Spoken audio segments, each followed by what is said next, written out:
Go. We're live. Welcome to another recording in progress.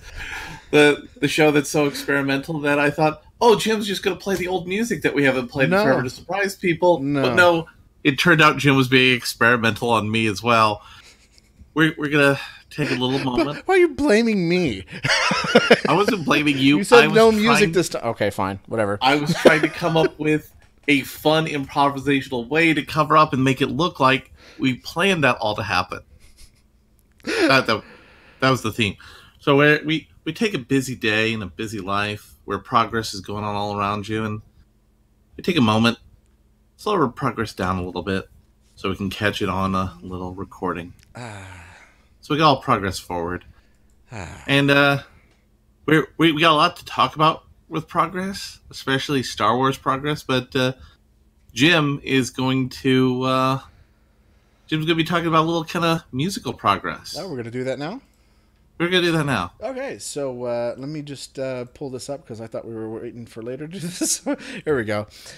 So as you know, tomorrow morning is Record Store Day. It's a day where you're supposed to go and help your local record stores by going down there and purchasing music that's not available any other time of the year. They release things that are only available then. Some artists will be like, oh, we're coming out with a new album, but it's going to be released on Record Store Day, and we're going to issue like a Record Store Day version of it, and then after that you can get the cheap version of it. But they are going to be releasing again for the first time in many decades, except for what happened like last year, but that was only for if you signed up for this music service where you get like an album that you don't want every month, where they're going to be reissuing a little classic from 1969 known as Trout Mask Replica by the band Captain Beefheart and his Magic Band. This is probably one of the most grating and ugly albums. I think one reviewer referred to it as the musical equivalent of rusted barbed wire. So you're saying that if we're watching girls and seeing Lena Dunham having sex on the screen, we should play this music to properly enhance the tone? That would be a very fitting song. I don't know. I think the lyrics on the first track may kind of be like a little bit different.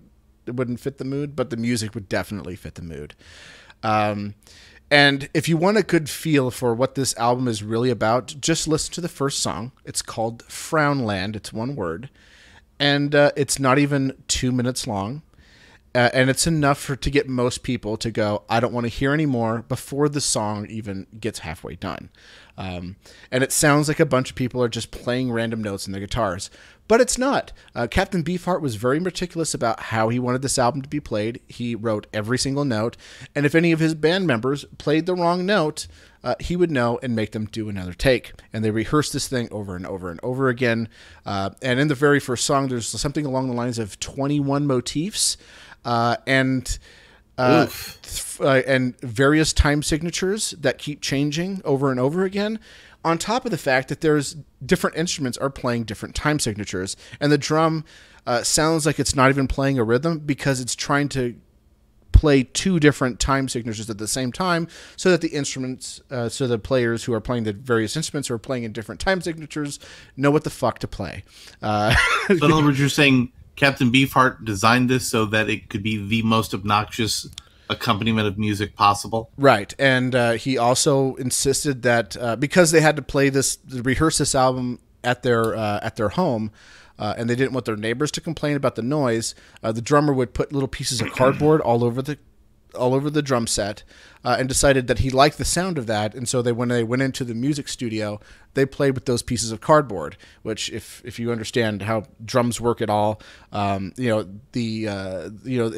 made to sound the same every single time you hit the thing. But if you have something like cardboard, which shifts around different pieces of it, if you hit it at different spots, can make a different noise, made it very inconsistent. The guitarists were playing with metal picks. And Captain Beefheart sounds like he and Captain. I think someone said that. Well, another reviewer said that Captain Beefheart makes Tom Waits sound like Julie Andrews. So what you're saying is that this was an album designed to subvert your expectations, right? Because everybody at the time heard that this album was being produced by Frank Zappa, and it was by an artist that Frank Zappa went to school with, and everybody was kind of promoting it as like this is like a Frank Zappa-esque album. So if you like Frank Zappa, you should love this. And a lot of people didn't. But did they actually know that Frank Zappa was a real life troll? Mm-hmm. I guess they learned. This is one of the ways they've learned. But this music isn't actually horrible. It's just a little rough to get into, and once you understand what's happening, you can become obsessed with this album, like I am. This is why I'm sitting outside of a record store for 12 hours in order to get a copy of this fucking thing on vinyl, because it's been out of print for far too long.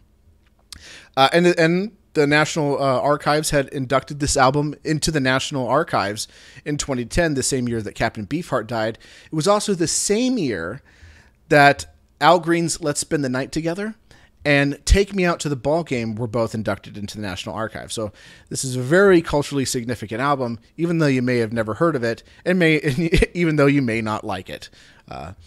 Pretty much guaranteed you might not like it. But music nerds have probably all heard of it, or most of them have. And not just music nerds. Matt Gregorian has said that this is like one of the album that really influenced him to really start getting more artistic.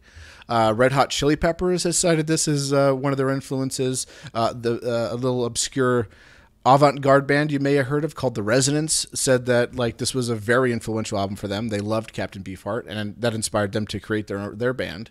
A lot of different bands. I think even REM has cited that this album was very influential to them. A lot of things that you wouldn't expect.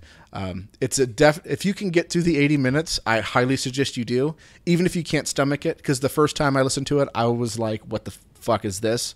But after that, I became obsessed with this album. This is if I had a top 10 list, maybe I'll make one. But if I had a top 10 list of my favorite albums of all time, this would definitely be on that list, and it would probably be higher than 5. I'm just saying. Oh, wow. It's a fantastic album. Oh, yeah. Wow. Yeah.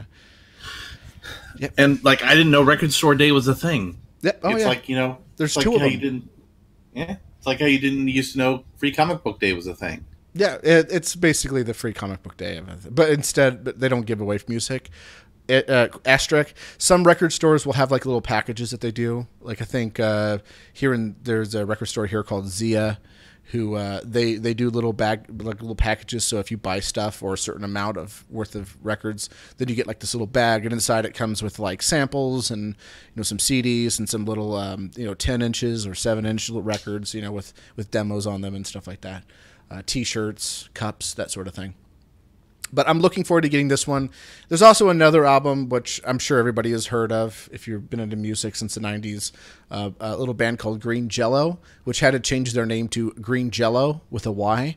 They're releasing their Serial Killer album, and I'm probably going to pick that up. I'm still debating on it. Don't you mean re-releasing their Serial Killer album? Sorry, re-releasing their Serial Killer soundtrack album, which is the one with Little Pig, Let Me In. The 3 Little Pigs. They're one hit, or did they have a second hit? I think they also had the Poo Poo song, which is on the same album. Yeah. I've got Poo Poo on my shoe. It's doo doo, that one.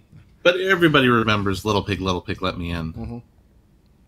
That's a classic. Anytime I go with friends to karaoke and they insist I do something, that's the one I do. That's the song I do. But of course, why we're really here, we're going to talk about a little thing called Star Wars. Because there's a war in the stars. There's a war going on for your mind. And Disney delayed considerably the title release for Episode 9, the end of the Skywalker saga. Though I predict they will probably go back to the Skywalker saga in, let's see, not Phantom Menace, oh my god, I can't remember what that was called. The Force Awakens. That was released like 4-ish years ago, so like maybe as we get close to 2024, 2025, they'll probably come up with a new saga chapter for the Skywalkers, or probably do a reboot like they've been testing with the cartoons. That isn't really good. So they're saying that they're ending. I noticed that in the new trailer, they said this is the end of the saga. But remember, no one's ever really gone. That's what they say in the trailer. But the new title is Rise of the Skywalkers. or Rise of the Skywalker. What do you think about that title, Jim? Here's the thing. Trailers are bullshit, and especially Disney trailers. We're talking about the title first. We haven't even gotten ready for the trailer. Same thing. We were told that this was the last Jedi in the last movie. Were they the last Jedi? No. So it's all bullshit. And the Last Jedi actually ended with it not being the Last Jedi. Right. That's stupid. Yeah. Yeah, because Rian Johnson is stupid. But I like the trailer. It's hopeful. But then again, I also felt the same way when I watched the Last Jedi trailer. So, grain of salt. So let's start off with some positives about the trailer. But first, what do you think of the title? Do you think it's a weak title? No, I actually don't mind it. Because when I saw it, I was like, ooh, this is intriguing. But then I remembered, oh yeah, Last Jedi. It's probably bullshit. So there were lots of vistas in this trailer.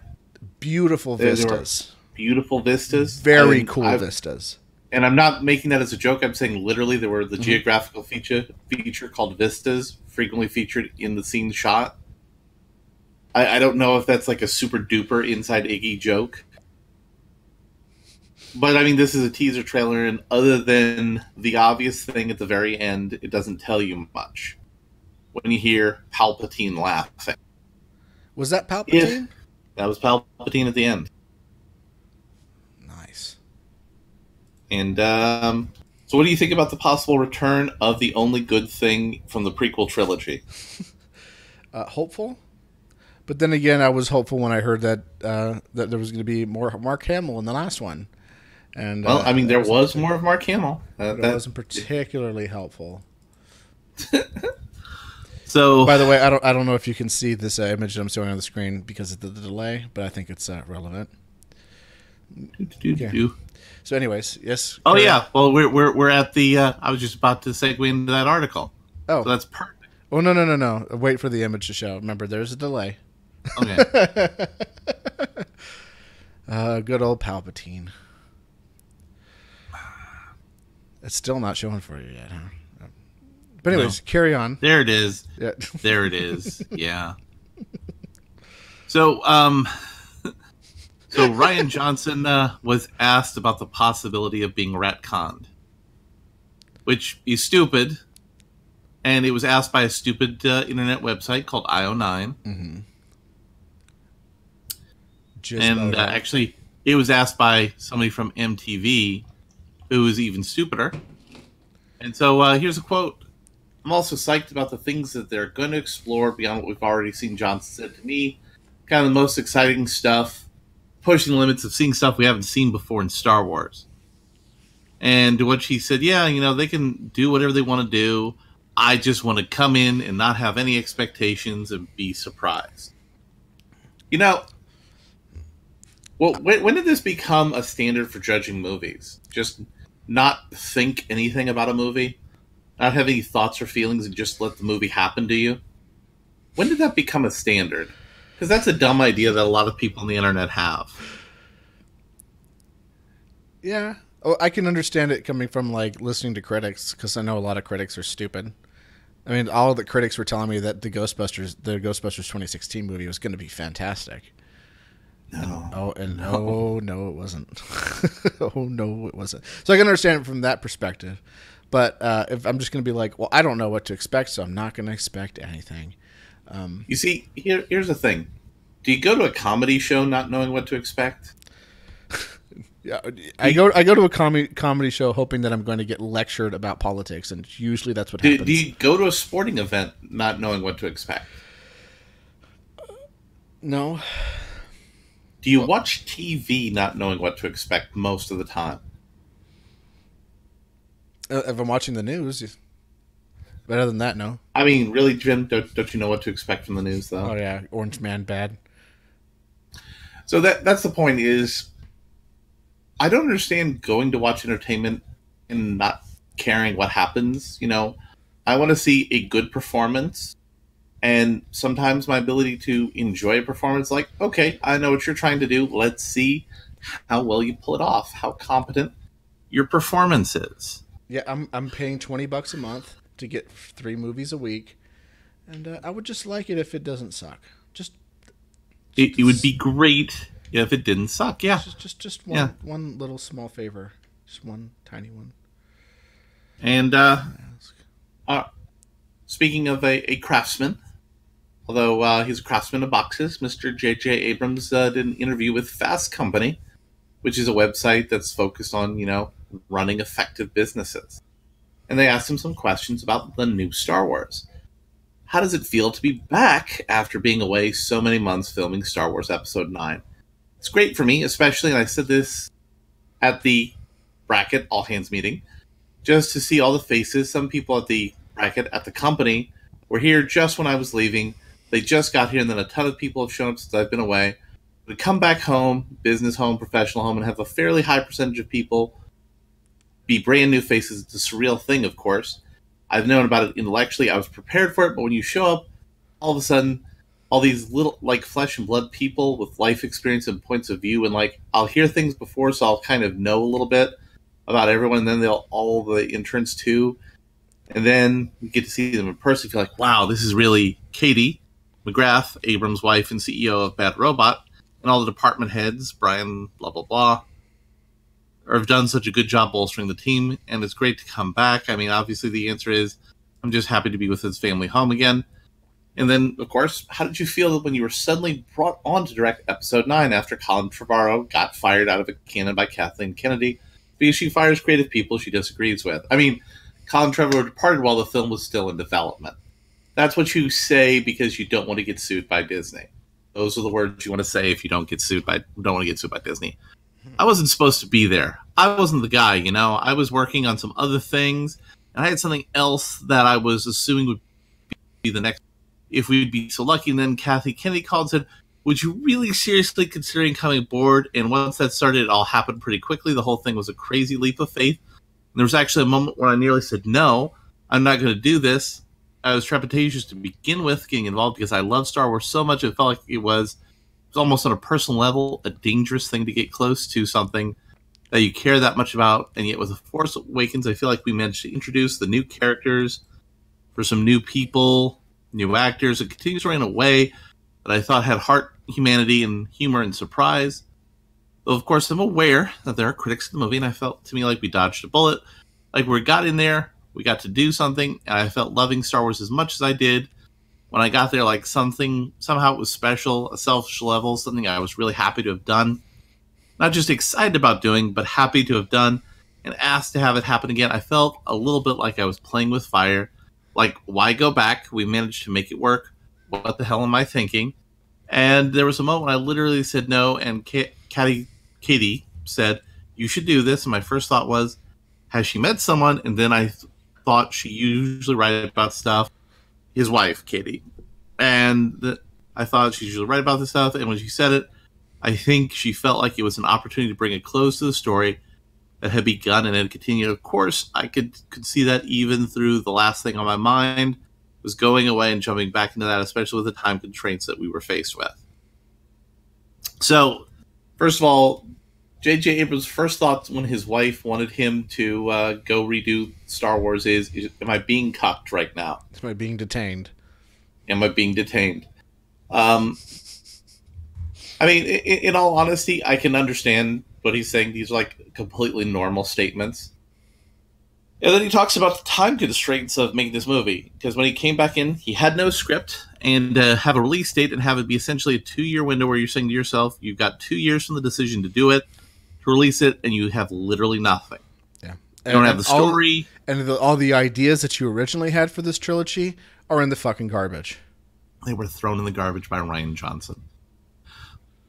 You don't have the story, you don't have the cast, you don't have the designers, the sets. There was a crew, and there were things that will be worked on for the version that preceded ours, but this was starting over, and because it was such a mega job, I knew at the very least I would need a co-writer to work with on these things, but I didn't know who the co-writer would be. There was nothing, so the first thing I did was reach out to a writer who I admired for years, Chris Terrio, who I didn't really know to say, listen, would you want to write Star Wars with me? And he screamed. So, do you know who Chris Terrio is? No. I have a feeling you're going to tell me. his IMDb. Because I've been paying attention to these things and learning and refreshing my film knowledge. Chris Terrio is known for writing some movies you might have heard of, like Argo. Good. Unfortunately, Batman v Superman: Dawn of Justice. He was someone who Ben Affleck brought in to kind of fix that. Justice League. He came in to fix that. So he's known for writing some pretty good movies. And also Batman v Superman. And Justice League. And Justice League. Well, again, nobody could have fixed Justice League. No. That was a... Not even Joss Whedon could fix it. No, it was already broken before he got there, man. Yeah. You can't blame him for that. And the studio was like, "We need you to fix this, but we're going to put obstacles in your way." So yeah. So Disney is actually telling J.J. Abrams, "Here's what we need you to do. We need you to run this race, and we need you to run it in 2 minutes. Also, we're going to tie one leg behind. We're going to tie your leg up to the other leg, so you have to jump." And we're going to put a blindfold on you. Best of luck. But don't worry. Once you get across that line, we're going to give you a whole truckload full of money. But yeah. So Rian Johnson started writing The Last Jedi before they ever met. Rian took it in a different direction. No complete trilogy structure had ever been submitted today. And that's why Star Wars is the mess that it is right now. Mm-hmm. But the future of Star Wars is in fact coming. But let's talk about some of the people who are part of that future. It's going to be the next Twitter link down. We're going to talk about some of these stunning and brave people who are out there doing fan presentations at Star Wars Celebration. Let's talk about that. So this is what's happening at the Star Wars Celebration. Romance. This is one thing happening. Those ships also belong in Star Wars. Sisters of the Force, celebration of women in Star Wars. Hashtag SW representation, rep matters. They'll bring diversity in a galaxy far, far away. Changing roles of women in the Star Wars universe. Navigating gender cosplay and trans costuming in a galaxy far, far away. And speed dating with a queer focus. Because when I think Star Wars, I think speed dating. Well, look, you're a bunch of awkward nerds. You're together at a convention. There's a possibility you might have a nerd hookup, even though there's all sorts may have of a penis. There's all sorts of things that happen at conventions where people have parties outside of official circles, alcohol drinking's involved, and then there's a thing called convention gay, where guys who can't hook up with a chick, do some gay stuff together. But they're not gay, they're just gay because they can't find a girl and they're at the convention together. They don't want to not do something. Yeah. By the way, I have heard from people that there are like orgies at a lot of these nerd conventions. Mm-hmm. A lot of orgies. That is a thing. That is, in fact, a thing. Yeah.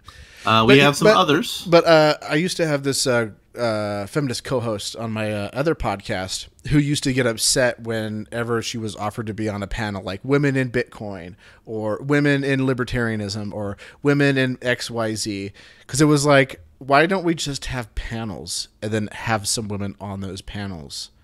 Like, what does my vagina have anything to do with Bitcoin? What does their vagina have anything to do with Star Wars? We've made a new Bitcoin that's ran on your vagina. Oh. That's what it has to do with. It runs on the lunar cycle and therefore your menstrual cycle. Exactly. Yeah.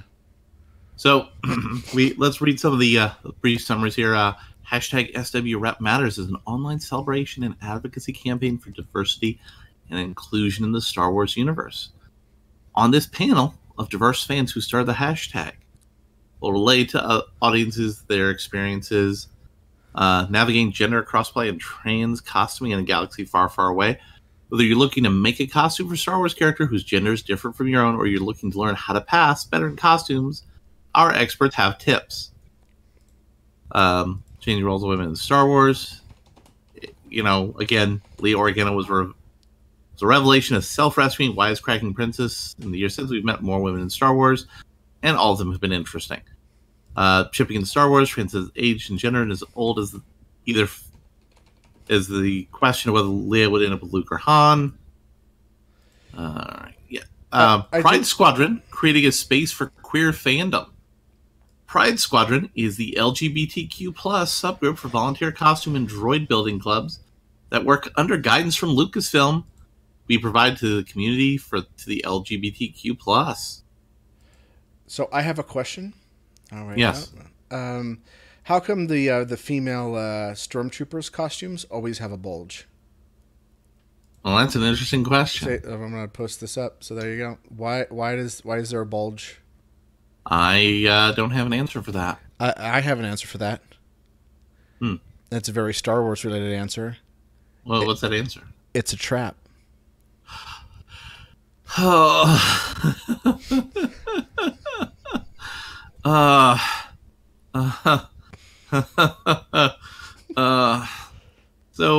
we're also on a related story we're going to talk about in a little bit. Disney Plus has finally made its announcement, and they're going to be doing a Star Wars prequel series to a little movie you might have heard of called Rogue One. A prequel to a prequel. A prequel. But it's a sequel to a prequel. It's a sequel to a prequel. And Cassian Andor. It's a sequel to a prequel that is actually a. I'm sorry. Wait. Rewind it. Let's go back. Okay, it's a sequel to a prequel, which is a prequel to the original prequel sequel. So it fits somewhere between the prequel and the fourth episode. No. It fits somewhere between the prequel and Rogue One, which was before A New Hope. So before A New Hope, but after Rogue One. Right. So it's a sequel to a prequel that is a prequel to the episode. I'm kind of confused just talking about it. Okay. Well, we have to clarify because okay, no one else is. It's after Revenge of the Sith, but it's before Rogue One. That's the words we needed to use. So it's a sequel to a prequel that's really just a prequel to its. No.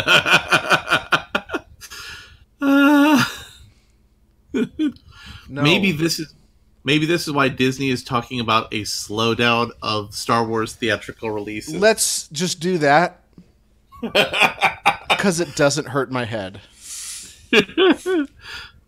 And you can also see in this article from the Hollywood Reporter a little picture of what Disney Plus's Star Wars screen would look like if you were going to look for Star Wars originals in Disney Plus, which is going on sale for less than Netflix. And let's go into a little bit more detail on the hiatus before we segue out of a galaxy far, far away.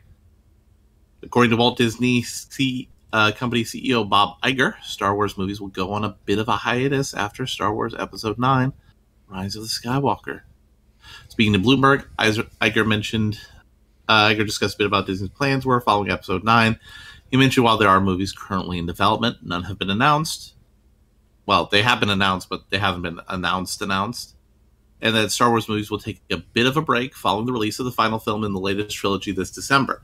So, Jim, do you believe that's for an actual break on Star Wars movies? No, it's not. They're going to keep going. It makes too much money. What's the real reason?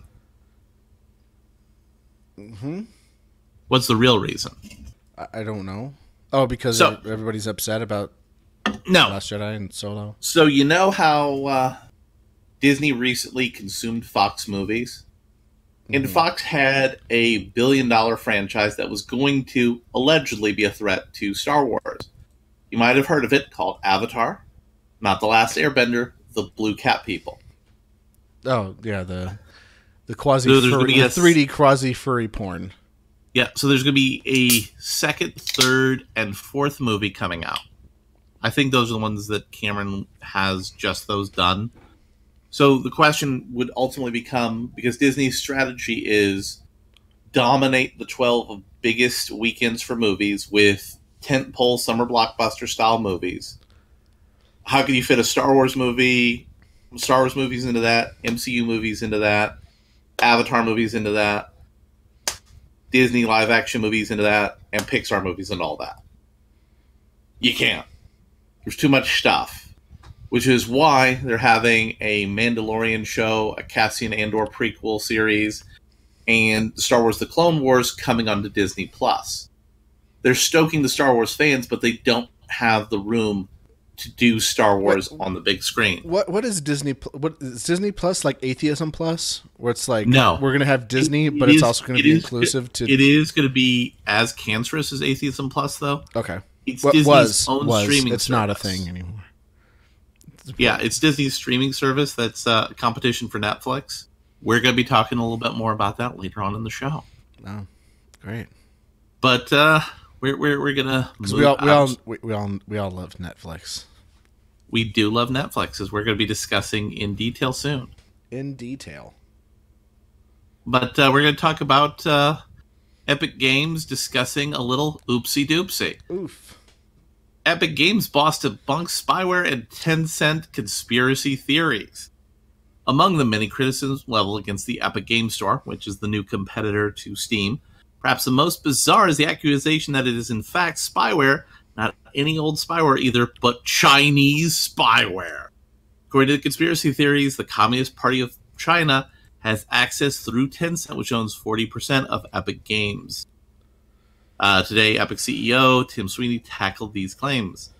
I support everyone's right to complain about the tech industry stuff, Sweeney wrote in a Twitter thread, which you can read below. Epic Store with the exclusive games and a Spartan set of feature set is a fine target for ire, but please help separate facts from opinions from the lies about spyware and foreign control. So, Jim, do you think that we should just trust the CEO of a major company that his spyware that is accessible by his Chinese partner company? Wait, are you saying that I can't play Fortnite anymore? Fuck you. Well, I mean, you can. But, you may be getting Chinese propaganda spyware coming into your... That sounds like Chinese propaganda, saying that I can't play Fortnite. So you're saying that this is all fake news? This is all fake news. How dare you question my Fortnite? In fact, what am I even doing right now? I should be playing Fortnite. Where's my Switch? No, I can't stand Fortnite. And now we're going to talk a little bit about the MCU movies. Mark Ruffalo, and I'm not showing the video because we had a little oopsie doopsie on our show with videos, and I'm a little gun shy of that, but also a lot of the really compelling videos, people say, oh, well, we're going to copyright strike that, or, oh, we're going to take any credit for monetization on your videos for that. And I'm like, nah, I'm kind of getting hesitant about using a lot of videos out there. Mm-hmm. But he said he shot 5 different endings for Avengers Endgame, and in one of them, Captain America gets married. So, since there's a possibility this is going to use alternate timelines and time travel to solve the Thanos kidnapping problem, do you think that's what the multiple endings are all about? Oh, this picture's glorious. This is the response underneath it. It's great. Oh, yeah. So, what do you think about the multiple endings for Endgame? I think maybe they just recorded multiple endings, so just so that like there couldn't be anyone who goes like, oh, I know what the ending is because I helped film it. Because if they do, they're... I think I know they have done some of that for like trailer bait and stuff, but again, there's a strong implication that some form of alternate reality stuff is going to be involved. Especially since they have to figure out a way to get the X-Men and Fantastic Four back in somehow. So I'm thinking there's going to be some sort of alternate timeline shenanigans going on. So are we getting the Fantastic Four, or are we getting Fan Four Stick?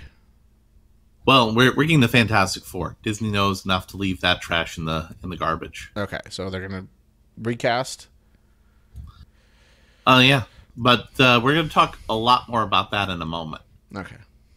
But we're going to talk about YouTube movie commentator's favorite person Miss Brie Larson. We're going to talk about some exclusive trouble behind the scenes of Captain Marvel. Oh. Captain Marvel, of course, has made $1 billion plus now, but they had a little oopsie doopsie with one of their composers. They got a female composer, Pinar Toprek, who worked on the TV show Krypton recently, and she made some comments about what was going on. I made my intentions clear, and when the opportunity for the demo came, I wanted to make sure that I made the best impression. I went and hired a 70-piece orchestra and did a big production of it so they could see me in front of the orchestra conducting, and I did another video inside my studio where I talked about the character and the theme. I really wanted to put my best foot forward, and I'm very grateful for it. But they didn't like what she did, so they brought in the guy who did Spider-Man Homecoming and Doctor Strange to polish up and clean up the work. Mm-hmm. And Michael Giacano, the guy they brought in, made the following comments about this. Hello, film score fans. I did not write the score to Captain Marvel. Pinar wrote a beautiful theme and an inspiring score for the film.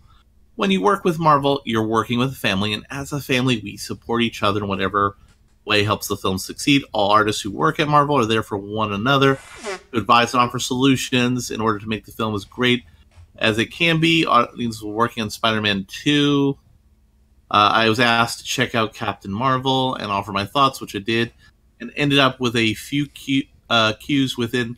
Bottom line with Pinar, bottom line is Pinar is a fabulous composer and certainly doesn't need me. I'm excited to see what she does next. So what do you feel about this little bit of musical controversy with Captain Marvel? I don't know. I'm still listening to the Us soundtrack. So I just listened to that on loop now. Because it's a great soundtrack. Holy fuck, it's a great soundtrack.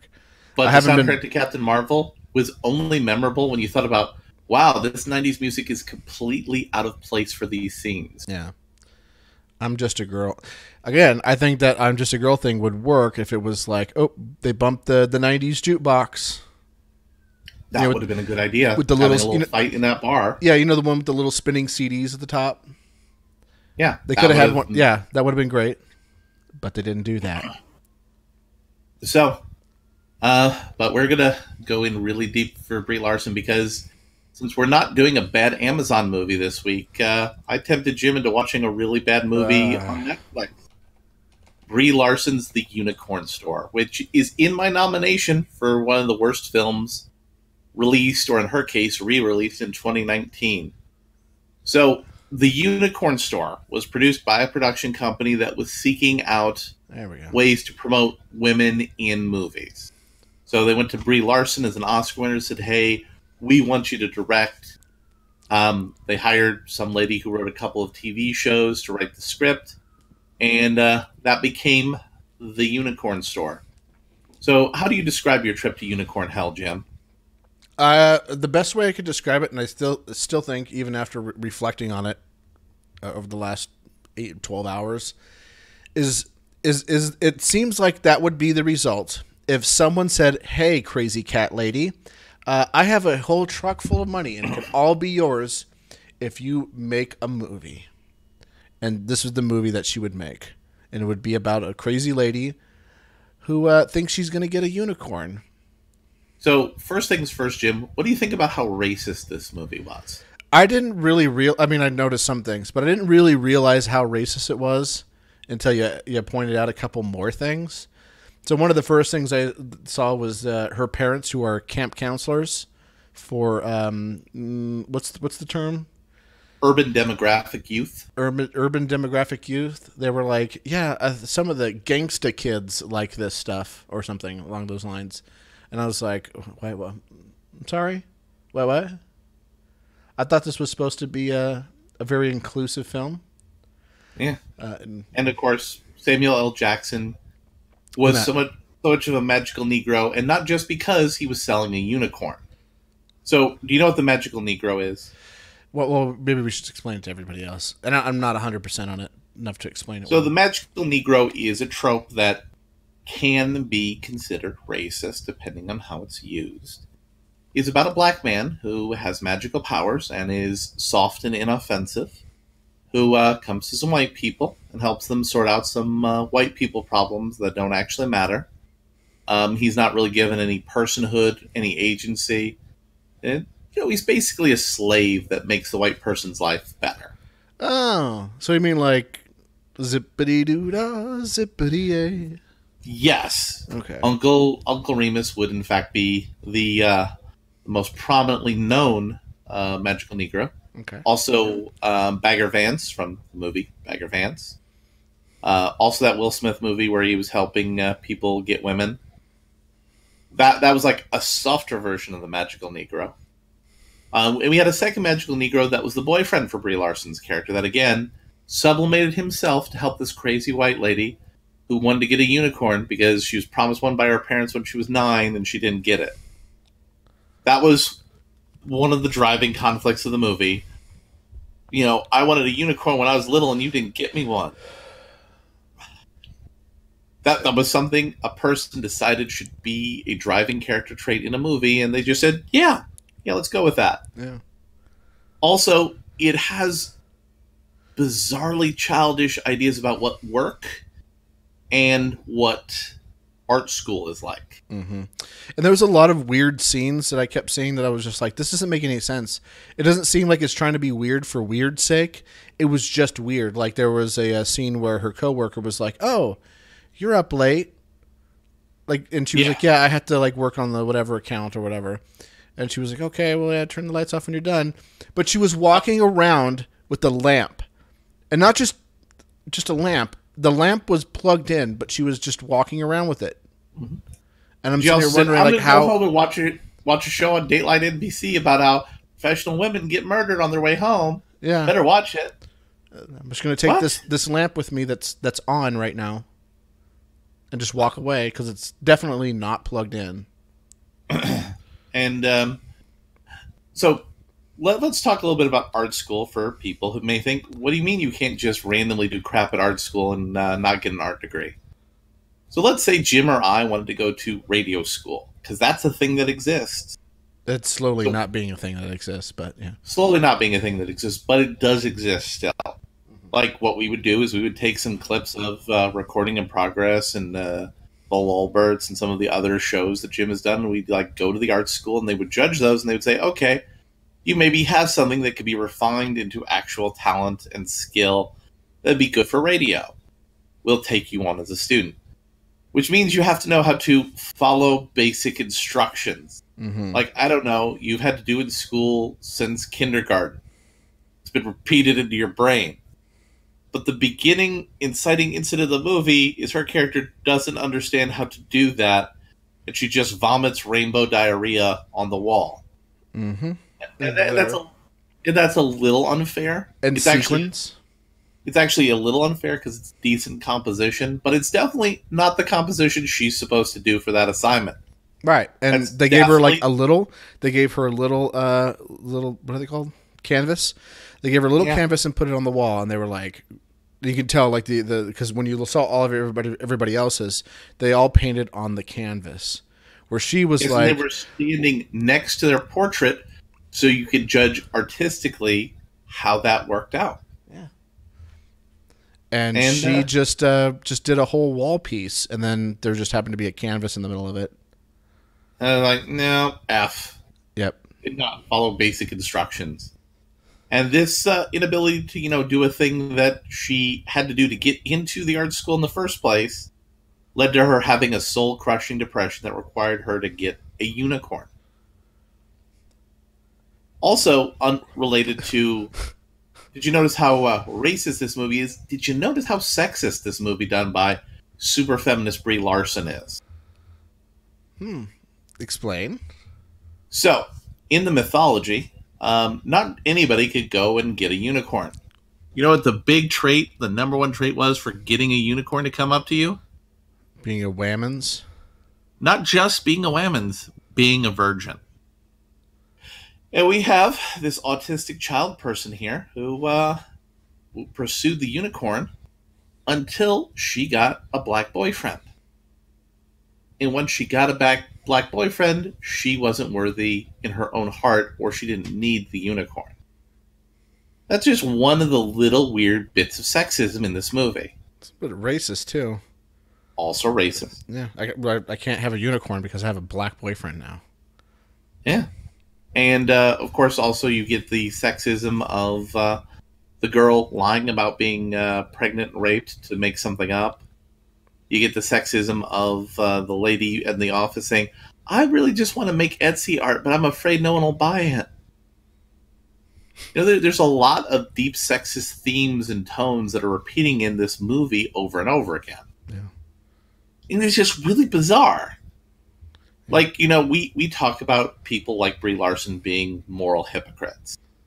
But the fact that this went on so much in this movie, it means she lacks utter and any level of self-awareness of what she was doing.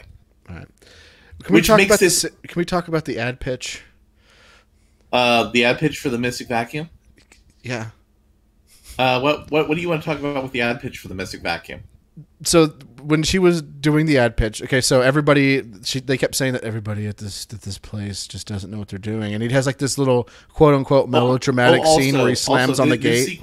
The sequence may be considered spoilers for the Unicorn Store, so you know you may have this terrible movie spoiled for you. You're not going to watch it anyway, and I highly recommend you don't watch it. It's really that bad. But he's like, no one here knows how to do artwork, and he has like this quote unquote dramatic scene, like quote unquote, where he's like nobody has any creative ideas in here. Yeah, and when you told me about this mundane class that you take at an art school that literally everybody in an art school is required to take, and you made one of the dumber ideas in that class, mix salsa and chips, because that is a dumb idea. Yeah. And so she goes home and she takes like these 3 vacuums and then paints them pastel. And then she starts doing drawings and she doesn't know what to do. Versus, you know, the immediate thought of any normal and rational creative person, especially someone who's seeing this image of the character right here, is, oh, let's throw a bunch of rainbow pastels on the Mystic Vacuum. Yeah, and bedazzle it. Give it all kinds of bedazzles. I think the bedazzling was one of the places where she went too far. Yeah. I mean, like the pink vacuum, okay. Or like rainbow tie-dye. Yeah, women may want something like that. You know, hey, why not have something a little bit fun? Because vacuuming is a shit job. Why not have a pretty vacuum? Why not? Why not? That might appeal. That might appeal to a market. That would. But she just was like, okay, now that we've made it pretty, let's make it ugly by bedazzling it. Then took it there, and then through this rainbow what about the bukkake. Costumes, Jim? Don't forget her costume. Oh yeah, the costumes, they were the same thing. They just made her look like the vacuum. It was just covered in bedazzles and tinsel and colors. And then she got the UPS guy and one of the office temp that was walking around with the lamp to help. Who was the lady who wrote the script, by the way? Oh, that's her? Yeah. Oh, no. She was in Superbad. I used to like her in Superbad. Because she was about to give the best blow... Was it BJ? Blow J ever? Yeah. Yeah. Well, that's unfortunate. Anyways, and they had little backpacks that were the vacuums, and they were like spraying confetti all over the place and vacuuming it up. And of course, they didn't vacuum it up all the way. No. Because it was still a giant mess. And everybody was just dumbfounded on like, holy crap, this was like the worst thing ever. Now, the reason I point this scene out is because I knew when she was painting all that stuff and bedazzling it, I was like, this is going to go terribly wrong. And then I had to stop myself and go, everything else in this movie has been absolutely insane. I genuinely don't know if it's going to be insane enough to go, hey, that's a great idea. Let's run this ad pitch. That's the only reason why I didn't expect things to happen, because I kept going, oh, here's what a sane person would do in this situation. You mean a sane person would write down the following line? This is a legitimate place of business and the absolute opposite of murder. Yeah. Those were words that were in the movie. Yeah, there was a couple of those lines that I was like, what? There was also, so I didn't know. Like, that was the only time, like, that's the only reason why things would be spoiled for you. Because, I mean, if you just think naturally, like, if you did something like that, the board member would go, and that's a common trope. They'd go, no. And that's what they did. But I generally didn't know because everything else was so fucking insane. Like the Circle of Truth, where she went to the camp with all the youths, and they all were telling lies, quote unquote, but they were all telling their stories about how insane they were. Like one guy was like, "Yeah, I just like drawing pictures of knives, and it doesn't mean I'm going to stab anybody or anyone, especially my math teacher." And everyone's like, "Yeah, of course. That definitely doesn't mean you're going to stab your neighbor, Mr. Weird Goth guy who draws pictures of knives." But it doesn't not mean you're going to stab him with a knife. Yeah. So they were all telling stories like that, and then she was like, "I'm getting a unicorn," and everybody was like, "Whoa, whoa, whoa! Hold on here, that is insane." It's like you just told 8 insane stories right now. And this is the issue that we're having, is someone saying they're getting a unicorn. This guy said he was going to stab his teacher. What are you talking about? What is happening here? Now, of course, this movie is meant to tell the story of people who don't feel that their stories have been told, is what Brie Larson said. That they can look at this and see their own story. So this is a story Brie Larson feels about millennial, or whatever you call the post-millennial, whatever the fake name is for that demographic. Zoomers? This is what Brie Larson thinks those people are. But aren't they? And you notice how she was acting completely bizarre with a mental affect. I mean... Yeah. She had crazy eyes the whole movie, too.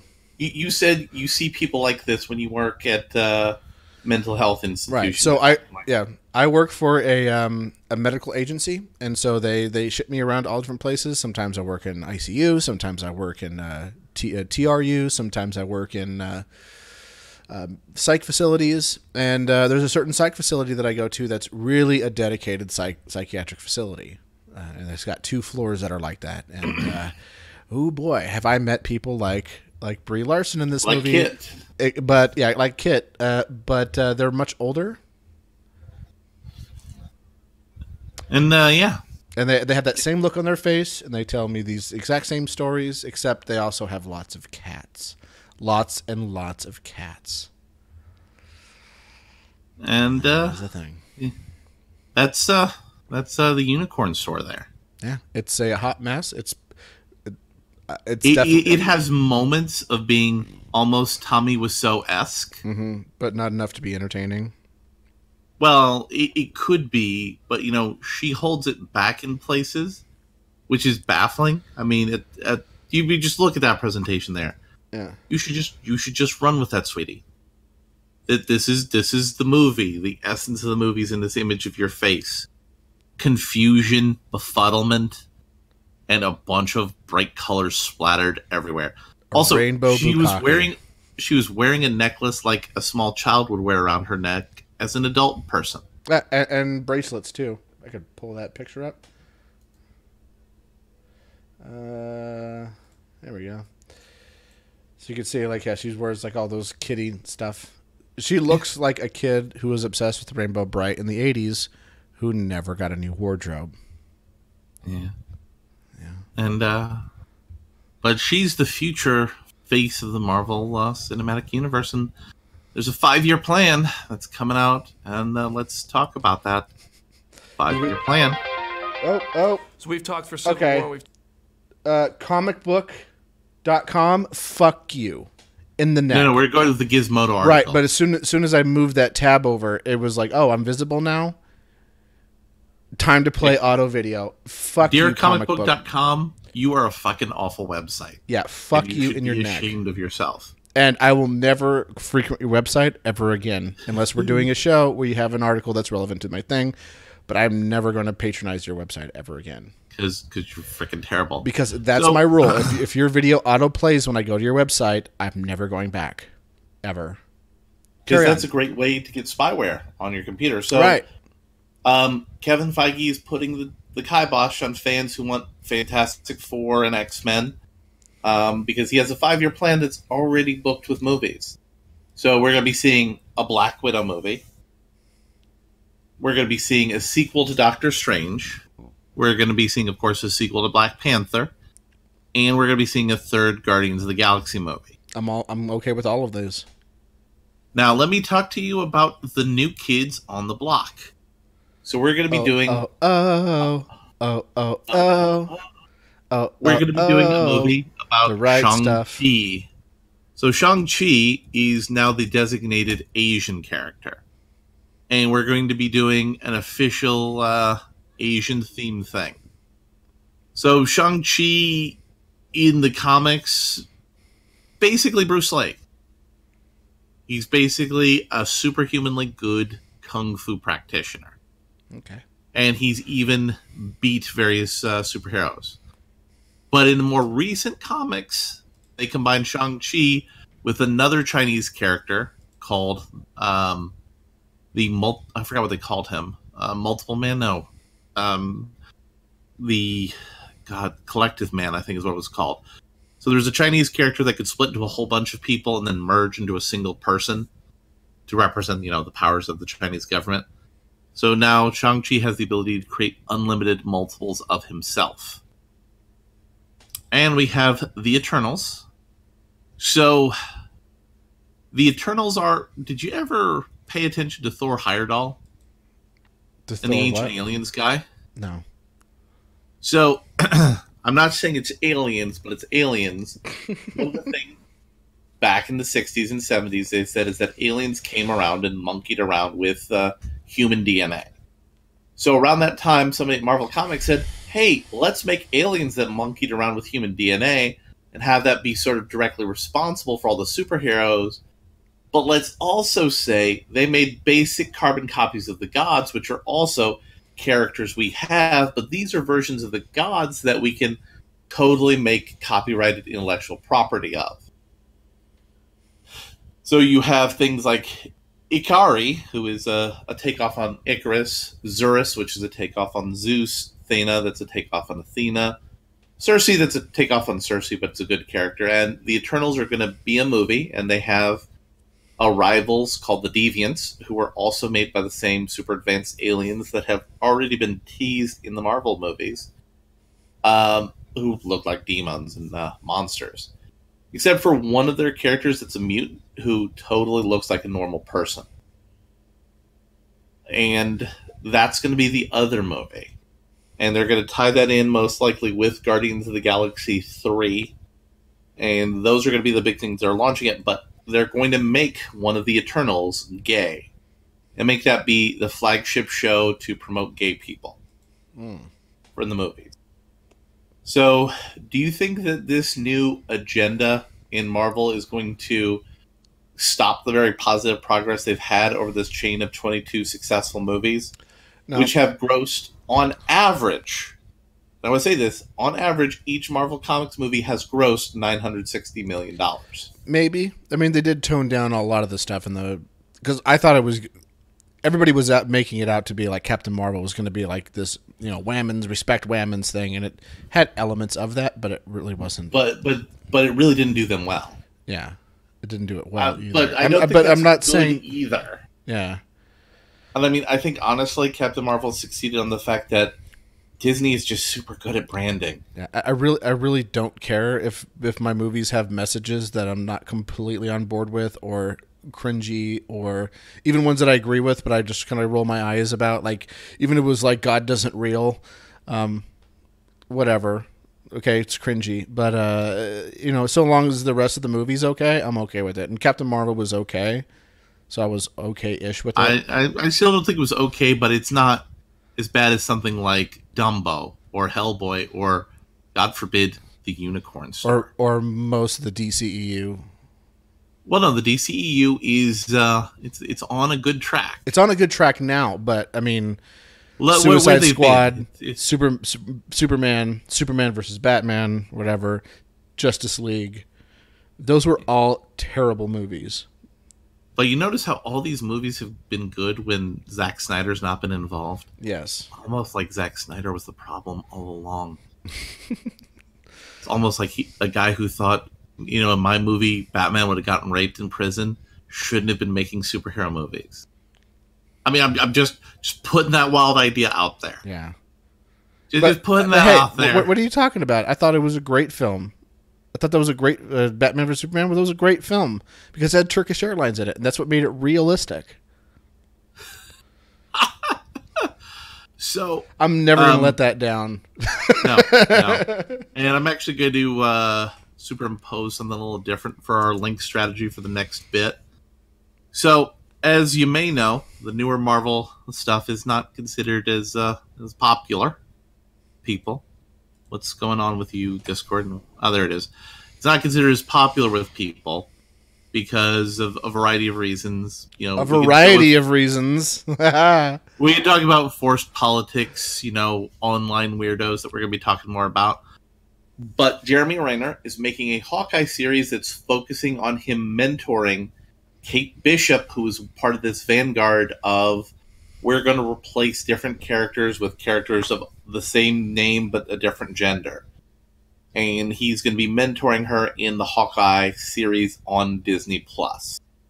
So, do you think the MCU, after it uses the last of the existing Marvel properties, and after it tests them out on TV, we're going to see the B-team Marvel Comics ideas from the 2010s finally make it to the movies?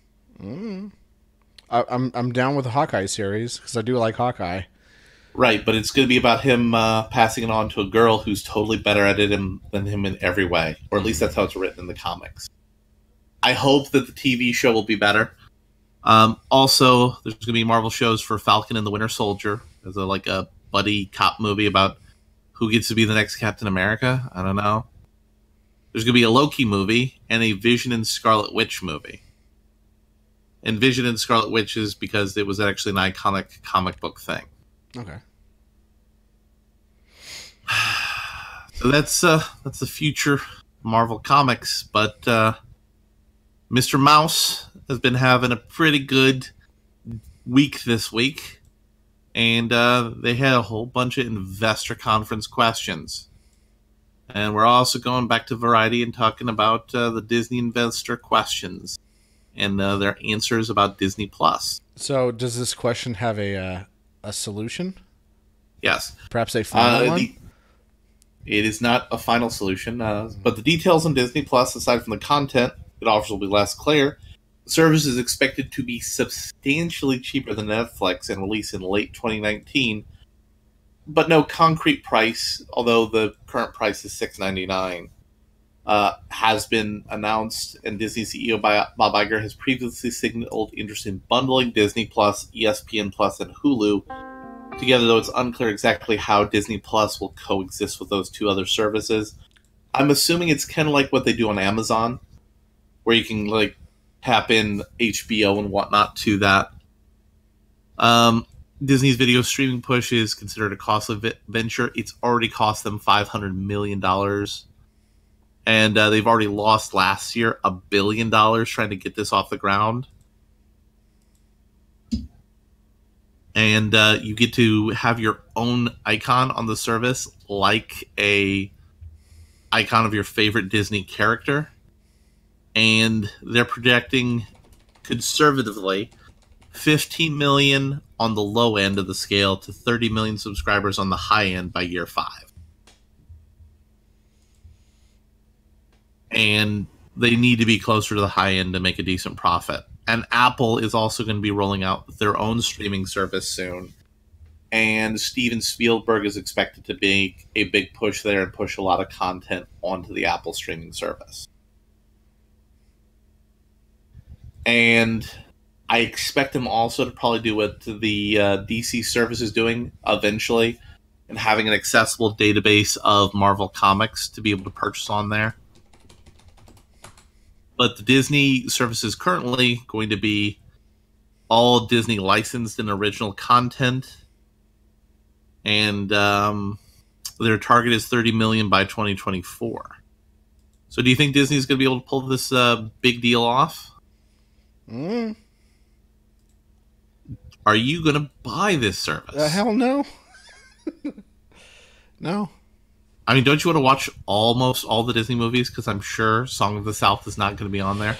I don't know. I mean, my library card is very active, so I've been using my library card quite a bit. So, and they have all those movies there, including Song of the South. So, and Mr. Bob Iger was recently at a fundraiser for the Simon Wiesenthal Center and Museum of Tolerance. And Bob Iger had some interesting comments to say. We must demand more from our government officials, he went on to add. I want to hear a pitch that isn't grounded in the contempt of others. Iger would also state we must once again renounce and reject hate in all forms. Each one of us has an obligation to be part of the solution. Again, he said this at the Simon Wiesenthal Center. He also said Hitler would have loved social media. So do you think Hitler would have loved social media? Hitler would have been banned from social media.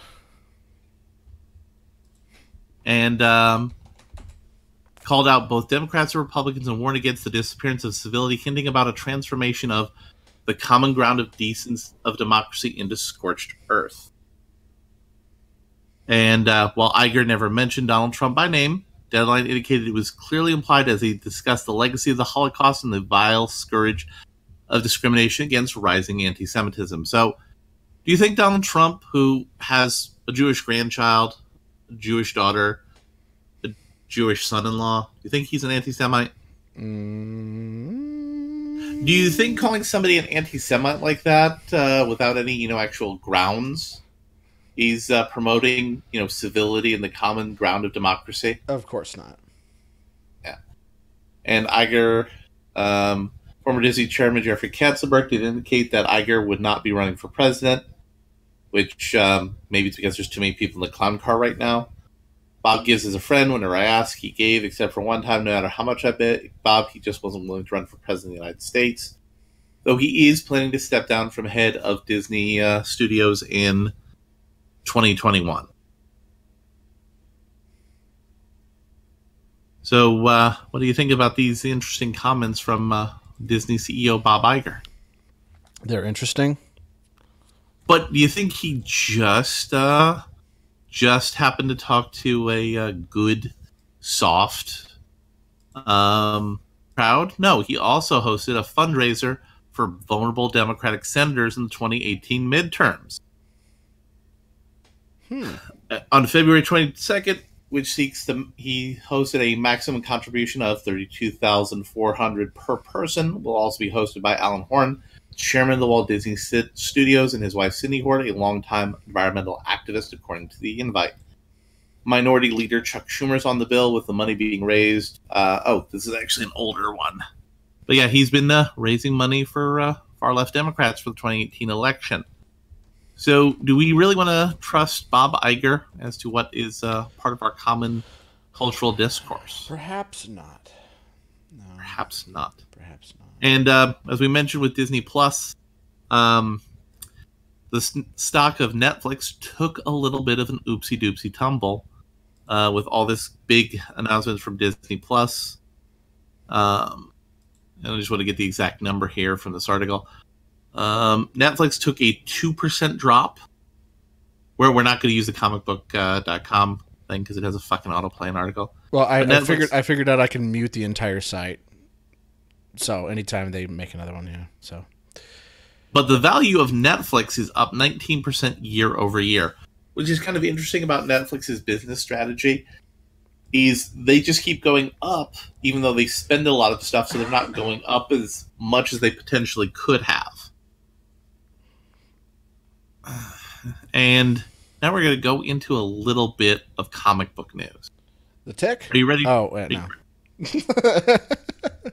We're ready for ready for some comic book news. So Jerry Conway, a noted comic book creator, has finally conceded the internet argument that the comics industry is in decline. This insider interviewed veteran Jerry Conway recently about the state of the comics industry, which he admits isn't good and looks like it hasn't been in great shape since the 70s. Over 4 decades later, Captain Marvel's rocketing towards $1 billion at the worldwide box office. The movie is more closely inspired by Kelly Sue DeConnick's interpretation of the character. Jerry Conway did an older version when she finally took the name Captain Marvel in 2012, but as Conway, 66, told Business Insider, he's a grandparent to the movie. Certainly, he wasn't responsible for launching Roy Thomas. Certainly, he was responsible for launching Roy Thomas and Gene Colan's creation of the superhero career, but does he and Dave Cochran get any genuine credit for it? Hardly, nor does he realize his fellow leftists aren't going to thank him much for his politics notwithstanding. It's gone, and he's so far gone into leftism, there's no chance he'll ever lament DeConnick brought Carol down to such an awful level as the Carl Mann versus direction demonstrated. Conway spoke with Business Insider about Marvel Cinematic Universe, his current and Netflix's Punisher series. He also talks about the grim state of the comics industry, which he said is supported by a fundamentally unsound business model. Conway, right, there are genres that haven't been tapped into yet. It's very smart. What they did was to separate themselves early from the idea of the superhero genre. They've always recognized that there's a limited field in which you can operate. You've basically created an excuse to do all these movies. You could even say that one of the brilliant things about Captain Marvel is that it's like an independent woman's self-realization film, except it isn't, which is an entire genre, right? That's what all these films do. If you want to watch a superhero movie, you're watching a superhero movie, but for those who don't, they're not bored. Carl, what are your thoughts on the surplus of superhero movies today? That's not just the MCU. Do you think audiences could succumb to superhero fatigue? Conway, well, for one thing, we can eliminate Fox as a competing player in the superhero genre. Any movies that are going to come out featuring the characters Fox own will probably be through the MCU, at least from what I understand, very smartly. Marvel Studios president Kevin Feige is slowing down. We've had 3 Marvel movies in the past couple of years, and next year we'll have 2. Boo. And even if that's only for a year, you're giving the audiences a breather and building up anticipation for the next one. And Conway talks about how in the 60s, Superman was selling 1 million copies a month. By 75, 400,000. And now it's down to a quarter of that. And he said, what changed? Phil Sewig, who was the owner of the comic book store in New York City, came up with the idea for the direct sale market. The way that distribution had worked had been by selling books to the newsstand. And the newsstand distributors had the right to return what they didn't sell. You'd end up in a bad situation where you're printing twice as many books as you're going to sell, so your printing costs are ridiculous. What Sling offered was a no-return sale. He got together a group of comic stores and said to the publisher, we'll order 1,000 copies of your book, but we want them at a discount. It started out as a small portion of the market, but it eventually became the market. Clark. And that's why pre-orders are so important to retailers, because they have to know how many comics they need to order, because they can't return any. Right? And retailers are getting up in arms now because publishers are offering deals that are non-negotiable where they're told, you have to buy this number of these books before you can get this book that you know you want. So they're being forced to buy books that they know they can't sell. That's basically what they have to eat the sales on. A lot of retailers are struggling and going out of business. And if you lose that market, you have nothing if you're a comic book publisher. There is no alternative market yet. Comixology has some presence in the sales rankings, but not much. So we are slowly seeing a admittance as of the comic book markets declining. So do you think there's hope for comic books? I don't know. You're the comic book reader, not me. No, I was trying to toss that out as a discussion. Or do you want to talk about white people and how white people are just the worst? See, I don't really know too much about what's going on with the comic book industry, which is why I listen to you. So I just go, okay. It sounds legit. But I mean, I think there's a good opportunity for it to do well if they would start embracing more electronic stuff more. But every time I hear about stuff about that, it's usually like, oh, there's a new torrent site that dedicated to using comic books. Yeah. And not, hey, DC is trying to push hard onto digital comics, which is a good idea because you can have better image. And you know what? What the manga producers are doing over in Japan? You can get free online access same day as it comes out for free. But if you want access to their library, you got to pay for it. And that's been pretty popular. But the reasonable people at Vice Magazine have a classic article that's made its recirculation on social media. Superman shouldn't be white because it never completely made sense to begin with. Yeah. But again, we're not trying to replace white people, you guys. So I'm going to say something, and can we really say that Superman was ever really quote unquote white? I mean, he just looks white, and he grew up in Kansas among white people. He's an alien. He's not really Caucasian, but he looks like one, and he thinks like one. But he's not. It's like when I see all these things happening, like, oh, this new black alien guy is going to be the first black ship commander on the whatever. It's like, but he's not really black if he's not from Earth. He's just someone who looks like an African American person. And lots of black people have been in the makeup and like the big plasticky faces on alien shows. So Yeah. those are now viewed as coded as black. Oh, like So- Klingons are basically black. Is that what? Well, a lot of the actors who played Klingons were Yeah. black, especially Commander Worf. So Vice published a article back in 2018, and I'm referencing this one because it's going to be a theme coming in here, talking about how Superman shouldn't be white because they wanted to cast Michael B. Jordan as Superman. So, do you think Superman needs to be white? No. We're gonna move along from. He needs to look like whatever it is in the comics. And hey, if they want to have like another person who escaped Krypton, who happens to look black, I'm all for it. That'd be kind of cool. And have like another Superman, kind of like how there's other Spider-Men. That's kind of cool. They're actually they've actually had that. And that's I'm what sure Michael there B. is. That's what Michael B. Jordan said he was totally down with. I'm totally down with that as well. But they also have two other black people who basically are Superman in the main DC universe. Because when they try to like, what's the term where they try to change it? Not whitewashing. What's the other version of that? Cultural appropriation. Whatever. Whenever they try to like switch the ethnicity on a superhero character, it never comes off as like, oh, we don't see color. We just cast someone who we thought would be a great person for the role. It's always coaxed in terms of like, we're taking a stand against the the whiteness of the industry. It's like just shut up and just cast someone, whatever. Who cares? Like, I really don't care if they cast a white person to play a Hispanic person or a Hispanic person to play an Asian person. I don't care, so long as they're good at their job. So now we're going to get into what you've been waiting for, the Tick review. Spoon!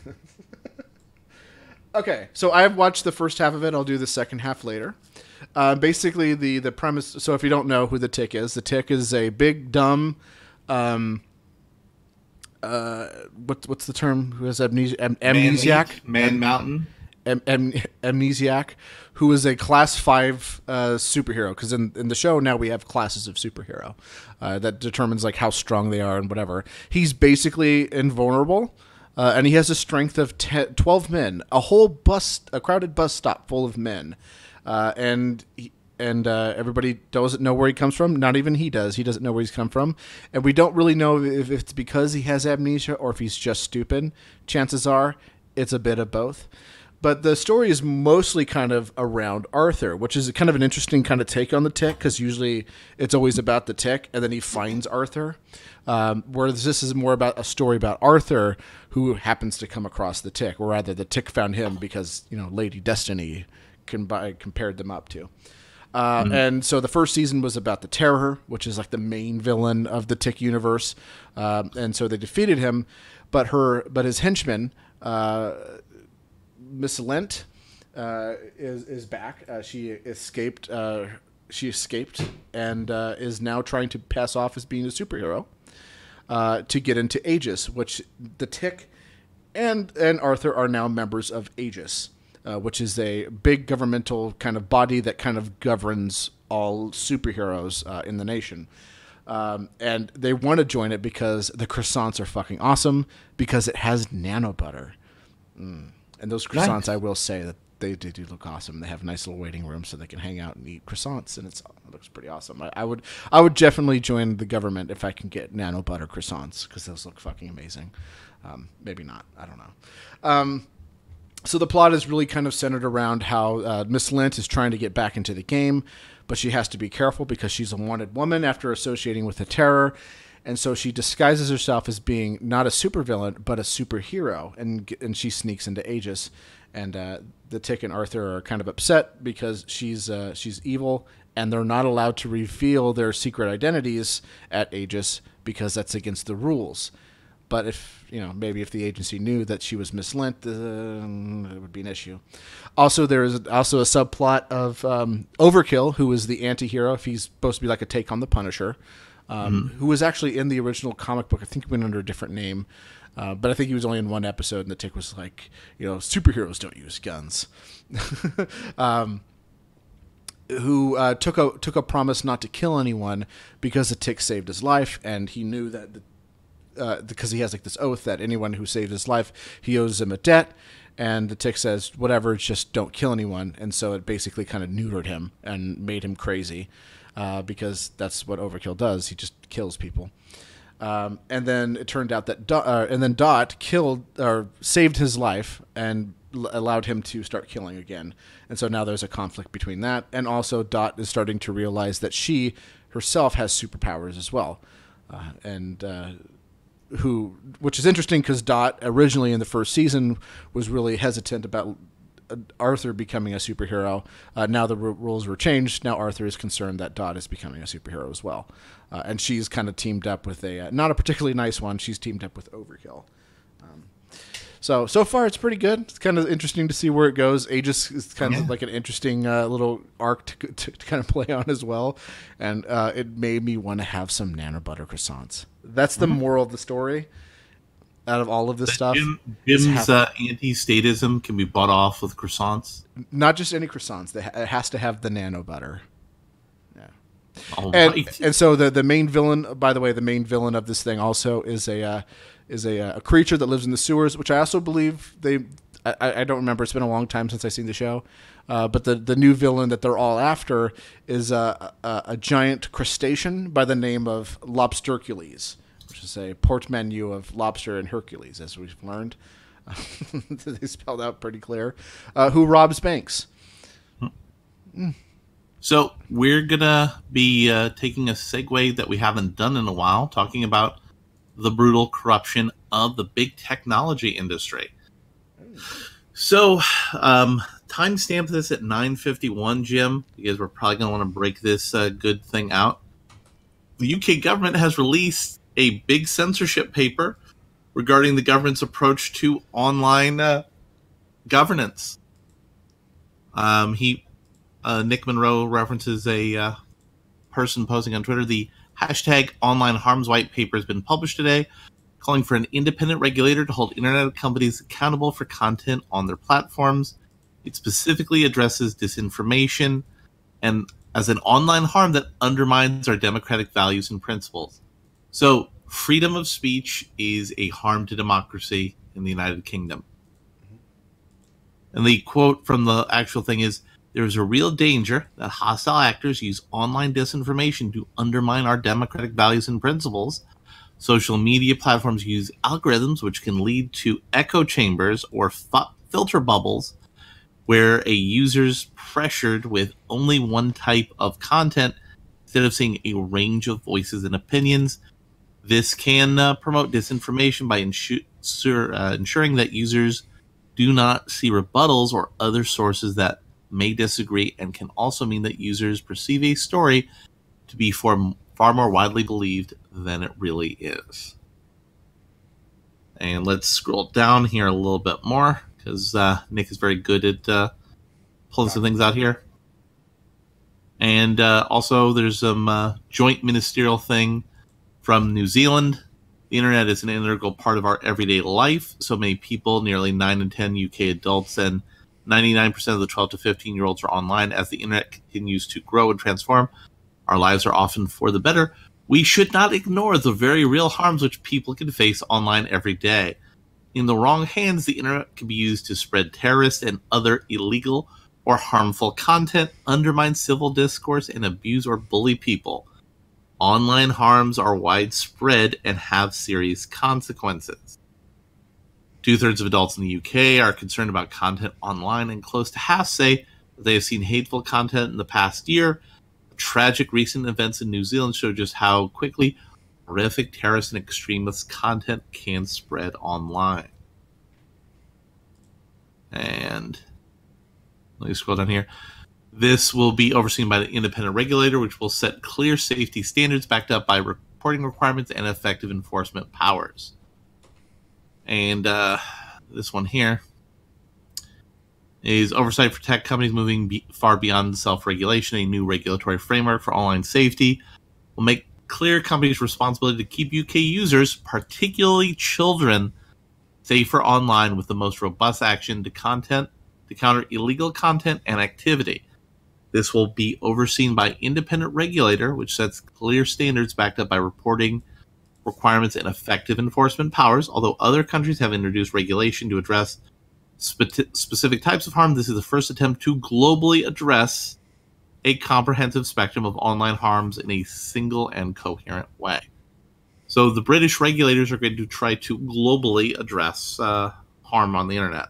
But I'm not sure whether the content of globally there context means globally within the internet in the UK or just globally. And on page 8, there's more references to Think of the Children. And as you see, there's enough here to say they're framing their approach around this and implying regulations aren't already in place for kids, which is, of course, not true. Child sex offenders use the internet to view and share child sexual abusive material, groom children online, and even live stream the sexual abuse of children. Rules and norms for the internet discourage harmful behavior. Harmful behavior is part of their vision for the internet. A free, open, and secure internet, freedom of expression online, an online environment where companies take effective steps to keep their users safe, and where criminal, terrorist, and hostile foreign state activities are not allowed to contaminate the online space. Rules and norms for the internet that discourage harmful behavior, which I guess is freedom of expression. The UK has a thriving digital economy with a prosperous ecosystem of companies developing innovations in online safety. Citizens who understand the risks of online activity, challenge unacceptable behaviors, and know how to access help if they experience harm online, with children receiving extra protection. And again, on page 10, the references again, children. All companies in the scope of their regulatory framework will need to be able to show that they are fulfilling their duty of care. Relevant terms and conditions will be required to be sufficiently clear and accessible, including to children and other vulnerable users. So that means terms and conditions about use have to be understandable now by children. And developing a culture of transparency, trust, and accountability will be a critical element of the new regulatory framework. The regulator will have the power to require annual transparency reports from companies and scopes outlining the prevalence of harmful content on their platforms and what countermeasures that are taken to address these. These reports will be published online by the regulator so that users and parents can make informed decisions about internet use. Yeah.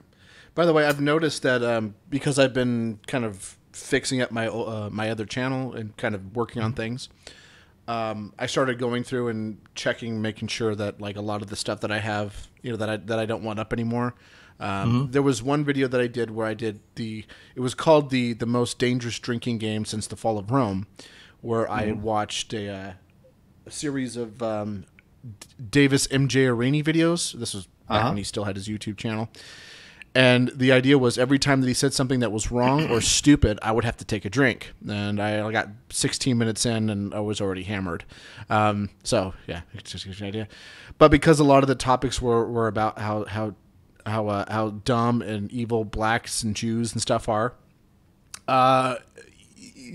YouTube, I guess, used the transcriptions to kind of determine that my video was not. And I started getting letters, not just from this account, but also my Lulberts accounts, which I've also been kind of working to clean up as well, that there were certain videos that I was getting that were being restricted in all of the European Union countries. And it would list off every European Union country that my video was banned in. Now, I definitely don't agree with any of these kind of alt-right, far-right, white supremacist, white nationalist kind of organizations, and all of the videos that were getting hit by those were me talking about how bad they were, but because I was talking about them at all, I was getting hit by these kind of rules as well. Look, the only way we can be safe from wrongthink, Jim, the only way to be safe from wrongthink is for people to not know what wrongthink is. Right. In addition to that, another interesting idea for this super regulator is we are consulting on options, including allowing designated bodies to make super complaints to the regulator in order to defend the needs of users. So they're going to empower super complainers. Oof. Also, in particular, we're consulting on powers that would enable the regulator to disrupt the business activities of a non-compliant company, measures to impose liability on individual members of senior management, and measures to block non-compliant services. Oof. And So this is just a start about the new direction the British government is taking their internet policy on. So what do you think about all this, Jim? This is awful. I'm glad I don't live in the UK. Glad I don't live in the EU. I mean, if you lived in the UK, you'd have to have a license to look at boobs on your internet. Yeah. Which, by the way, that's also a great way. If someone from the UK is annoying you, just send them a picture of boobs, and they have to go away because they don't have a boob license. Or else the police will come and say, "Hey, we see you look at boobs on the internet. You got to pay your boob." Yep, you got to pay your boob tax. And they're defining online harm as terrorist propaganda and child abuse content, abuse and bullying, and anything that undermines civil discourse is harmful.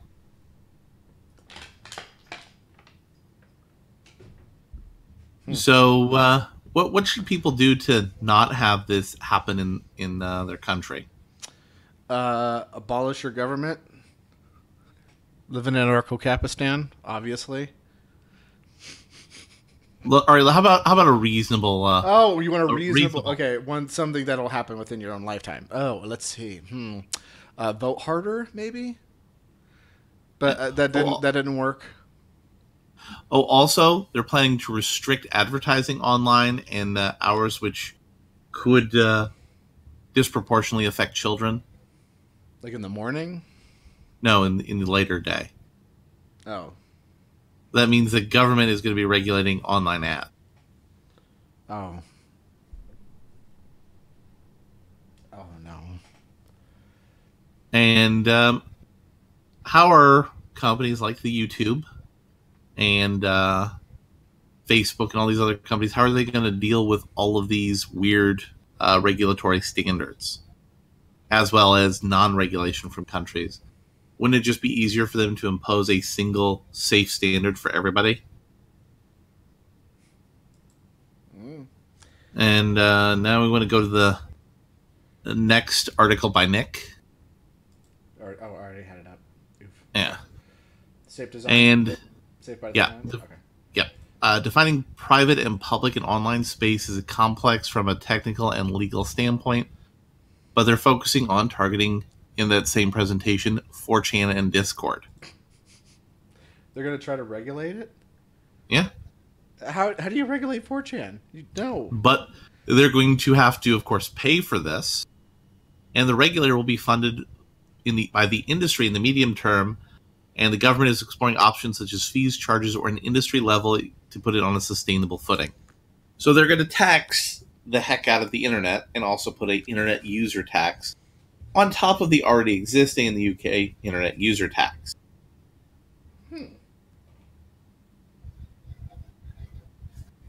So that means maybe we're going to see less people from the UK on the internet.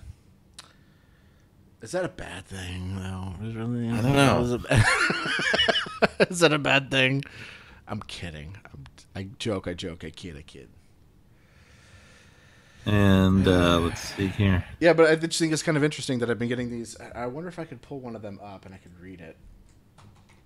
Let's see. So I know I got hit with a bunch of them. Well, not a bunch of them, but a lot of copyright strikes because some of my podcasts, there was a period where I was putting like clips from movies and TV shows in the very beginning of them. Let's see. Here we go. Notification. Here we go. We have received a legal complaint regarding your video after review. The following video, the most dangerous drinking game since the fall of Rome, has been blocked. I just deleted the video because Irene is not really a thing anymore, so who cares? Austria, Belgium, Bulgaria, Switzerland. This is the countries that have been blocked in. Cyprus, Chechnya, Germany, Denmark, Estonia, Spain, Finland, France, United Kingdom. You know France, what? Though Germany, you should blah, probably blah, sell blah, a blah, shirt. blah. You should probably sell a shirt of all the countries you've been banned in. Yeah. Hey, that's a good idea. You should sell that at libertarian events. Yeah. Where's what's the store? You want to go to Crypto Fashion? Oh no, I got an idea. What I'll do is I will post a link to where you could buy my my sweet, awesome merchandise. Where's my live dashboard? Because I have to. And also this proposed regulation. So keep an eye out for that shirt at Teespring/stores/lolberts. And you can buy awesome other shirts. In fact, we also have a Disco Suck shirt, but it looks like the disco shirts from Discovery. Mm-hmm. So Disco Sucks. Yep. And let me see if I can pull that one up. These regulations that have been proposed by the British government are also going to be compliant with EU regulations.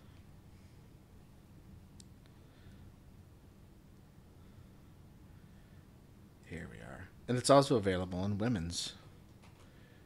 Because Jim respects women. Because I respect women, so you can get your Disco Suck shirt. Is that legit or no? I think you've seen it already. Okay. Yeah. I have. Okay. It doesn't have the Star Wars logo on the sleeves because that would be expensive, and I don't want to pay for licensing, and I don't think they will agree. Like, no, you want to sell a disco shirt? No. Especially since it says it sucks. So, yeah. Anyways, what were you saying? And and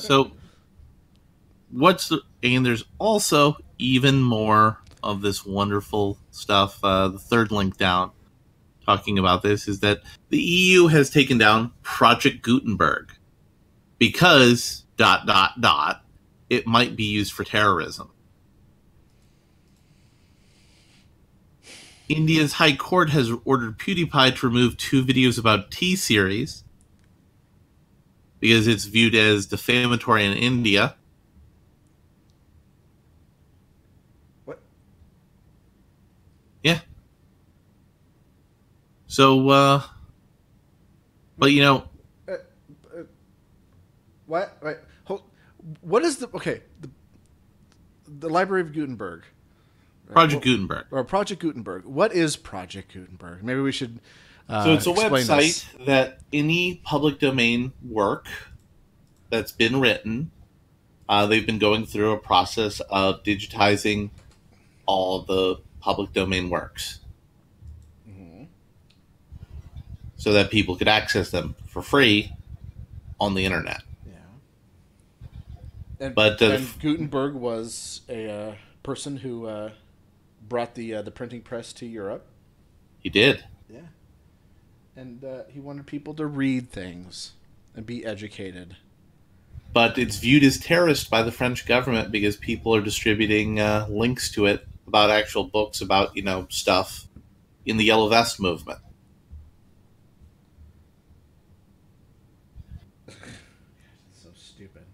It's so unbelievably stupid.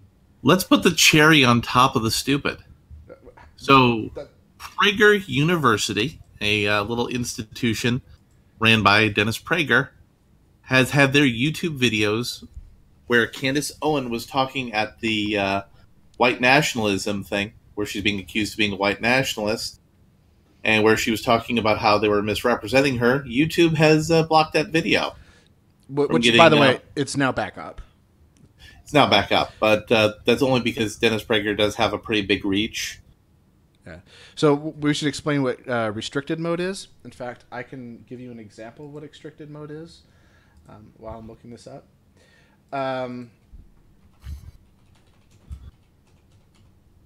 It's basically what YouTube does is it makes it so if you go to a particular video, like this one was a video of mine that was restricted, it disables certain features. It disables comments, it disables ratings, and embedding on sites and that sort of thing.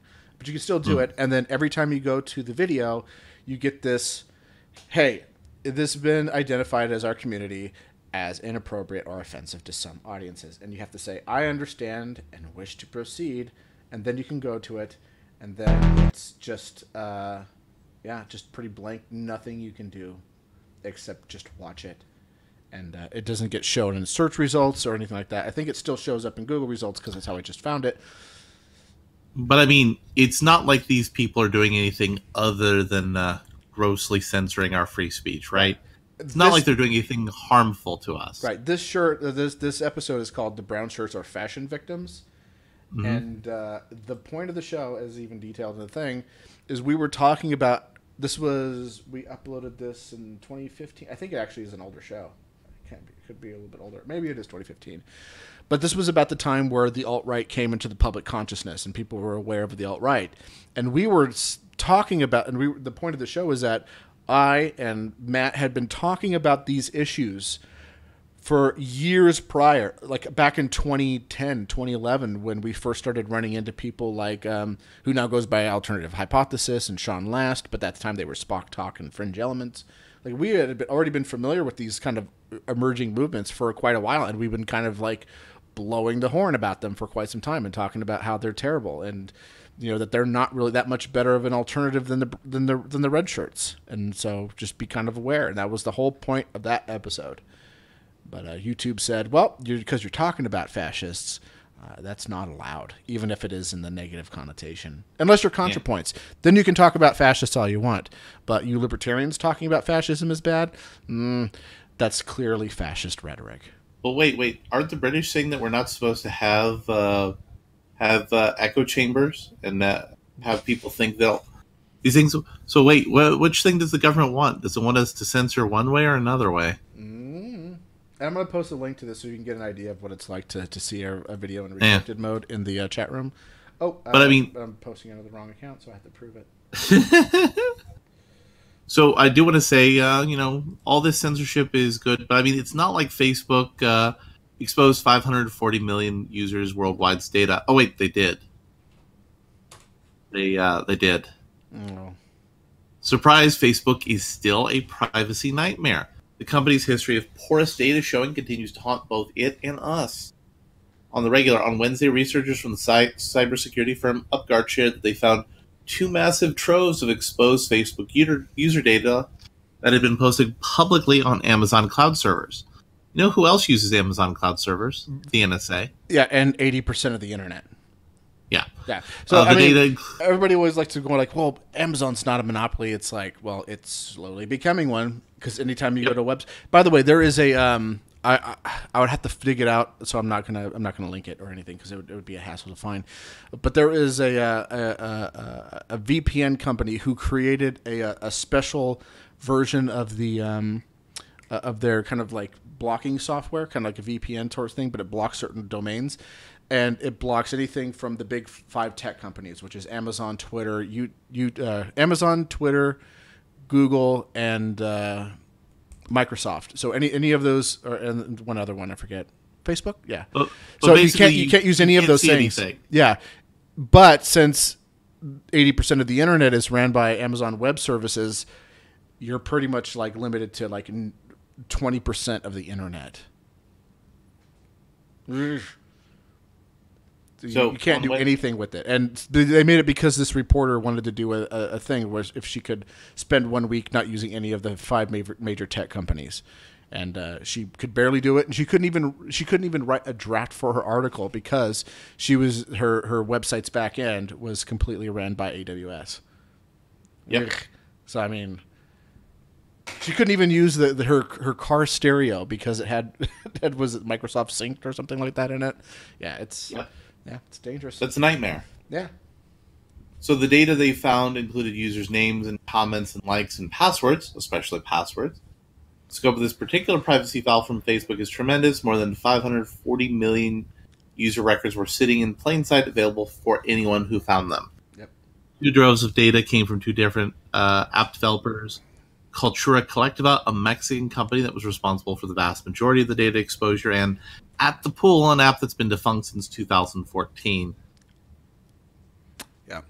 And by the way, this data might also include people who have already deleted their accounts. So they could log in and because Facebook doesn't really delete your account, right? What they do is they just put it on inactive mode, and the next time you log in, it restarts up your account. So if you can imagine, like you said, fuck Facebook, I don't want any part of it anymore, I'm deleting my account. Well, guess what? Your account's not really deleted. Someone could just log in using all this information, reactivate your account, and be you. And you probably wouldn't know at all. Exactly. Yeah, and this stuff is never going away, ever, because Facebook is the biggest purchaser of M-Disc Blu-rays. And what they do is anytime you upload anything on there, they put it on an M-Disc Blu-ray. And an M-Disc Blu-ray is basically etching that data into stone. And those discs last, I think, up to 1,000 years. So Facebook is no bueno. No fucking bueno. But we've talked a lot about how depressing things are right now, but Vox had some interesting articles I wanted to share as sort of a palate cleanser to this. Facebook and Google will be considered unthinkable 50 years from now. Big tech has sacrificed us in pursuit of profit. This is written by Roger McNamee, who's been investing in technology companies since '82 and has co-founded 3 successful firms. And he authored a book, Zucked, Waking Up to the Facebook Catastrophe. The internet began as a Department of Defense-funded network to defend America in the event of a nuclear assault. When it evolved towards commercial and consumer applications, early programmers believed the internet embodied a utopian dream, an open network that would connect the world and promote knowledge, democracy, privacy, and other positive values. Doesn't that sound like a child's fantasy now? Mm-hmm. From the earliest days, there were signs that large networks that permitted anonymity might devolve into unpleasant spaces dominated by bullies. I'm so shocked to hear this. No, we both live there. But even so, the utopian dream persisted. Businesses and consumers embraced the World Wide Web in the late 90s. For a time, it was reasonable to believe that the internet would live up to its promise. But it's becoming more and more clear that even far from giving us an open world, the companies that dominate the internet today, Google and Facebook, and their reluctance to take responsibility for their own power, will soon be considered on the wrong side of history. Note, we will be discussing the wrong side of history in a little bit. The second wave of internet companies, of which these tech giants are the leaders, benefit from exceptional timing. They were the first generation that did not have to design around meaningful technology constraints. They inherited 50 years of trust and goodwill earned by earlier generations. And they entered a market where hundreds of millions of users believed the utopian vision of the internet. The major internet platforms pursued global scale with religious zeal. To avoid the friction of subscription fees, they sold advertising. To make their advertising valuable, they employed a wide range of psychological tricks, such as clickbait. Some borrowed from slot machines, such as clickbait, propaganda and magic. Clickbait. They manipulated attention. They used surveillance to create user profiles that would be the envy of an intelligence agency. They took advantage of lax regulation to acquire would-be competitors. By 2016, both companies have become immensely successful. Now we're talking about Russia, United Kingdom, blah, blah, blah. Let me see. And here we go. High users love what is good about internet platforms. Unfortunately, those platforms have placed themselves on the wrong side of history by undermining democracy, public health, privacy, and innovation. We will, in 50 years, will be shocked at what they got away with. And when reached for comment, a Facebook spokesman says that we take criticism seriously. Over the past 2 years, we've fundamentally changed how we've operated to better protect the safety and security of people using Facebook. The reality is Roger McNamee has been involved with Facebook for over a decade. So, Jim, what do you think about the future of Facebook? I hope it burns to the ground. Now, another one. Let me be clear. Not somebody burning it down. I'm talking in the metaphorical sense. I hope the company goes bankrupt. I need to make this clear because people have tried, and I don't want to endorse that. Yeah. I think that's a bad idea. I think it's also a terrible idea because if you go and try to do anything to them, everybody goes, oh, Facebook. Oh, I feel bad for Facebook. We should be supporting Facebook. We should give them more money and blah, blah, blah. Don't. Just stop using it and walk away. Stop. So another one of these 3 articles I picked out was our obsession with rationality will be considered unthinkable 50 years from now. Or another title. Debate me, bro. Debate me. Another version that is feelings don't care about your facts. This was written by Krista Tippett, a Peabody Award-winning broadcaster and National Humanities Medalist. She founded and leads the One Being Project, a media and public life initiative, which includes the On Being Public radio show / podcast with the Civil Conversations Project. She is the author of Becoming Wise, an inquiry into the mystery in art and living. We've wanted so fervently in the post-Enlightenment West to believe that thinking, and we, the thinking creatures by extension, could be rational, and that objectivity was possible, that we could check our messy physicality and emotionality, our subjective beliefs and values at the door of our places of work and learning and leading. Politics and economics we elevated as serious places in our midst where we could be dealt with in numbers that could add up and facts that could be debated. Reason would always ultimately hold sway. But by the economic downturn of 2008, with its spectacular revelations of market machinations and the depth of human greed and gullibility, it's become impossible to sustain the modern faith that we are rational thinkers and actors in our economic lives. Note that's not how rational in economic terms work. Yeah. It's they're equivocating. But what I think what's important is like again, I've been digging into kind of YouTube analytics and all that stuff, and one of the things they always talk about is like, if you want to have like a logical video, that's fine. Like if you want to talk about facts and debating and all that stuff, that's great. But you also have to have some sort of depth of emotion to your video in order for it to really take off. Because all of the videos that get super popular, all of the YouTube channels get super popular, even if it is the type of facts don't care about your feelings, okay, gang, they're always kind of playing this narrative and kind of appealing to your emotions in some way. And it should always kind of go for that. So, and that's why it's kind of important that we talk about how bad the Unicorn Store made me feel when I watched it. Yeah. Now, politics has become the thinnest of veneers over our enduring messiness. Even geopolitical rift of this early century hinges on the dividing lines of the human heart and well-being. Science in our time, just in time, is coming full circle to explain that thinking and feeling are all wrapped up with each other in every nanosecond. Ideas and emotions lodge in our bodies as much as in our minds. Our brains themselves are a conglomeration of animal instincts and higher discernment, and this boundary between what is personal and civilizational becomes more porous when human beings feel the ground beneath their feet and their children's future shaking. It's almost like if somebody said, make America great again, and we're going to build a wall, that people would jump to it if they feel like they're afraid that their way of life is being destroyed. I'm just saying. Just saying, right. Just saying. The great frontier of this century is to finally reckon with the hazard and bounty of what it means to be human.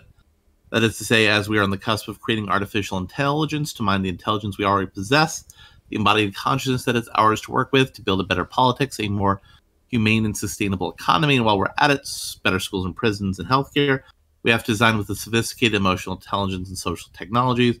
We can stop childishly trusting the markets or social media platforms or the political process that favor loud and unthinking, with somehow become more thoughtful if we criticize them enough and stop wasting so much valuable energy being surprised anew every single morning when they don't.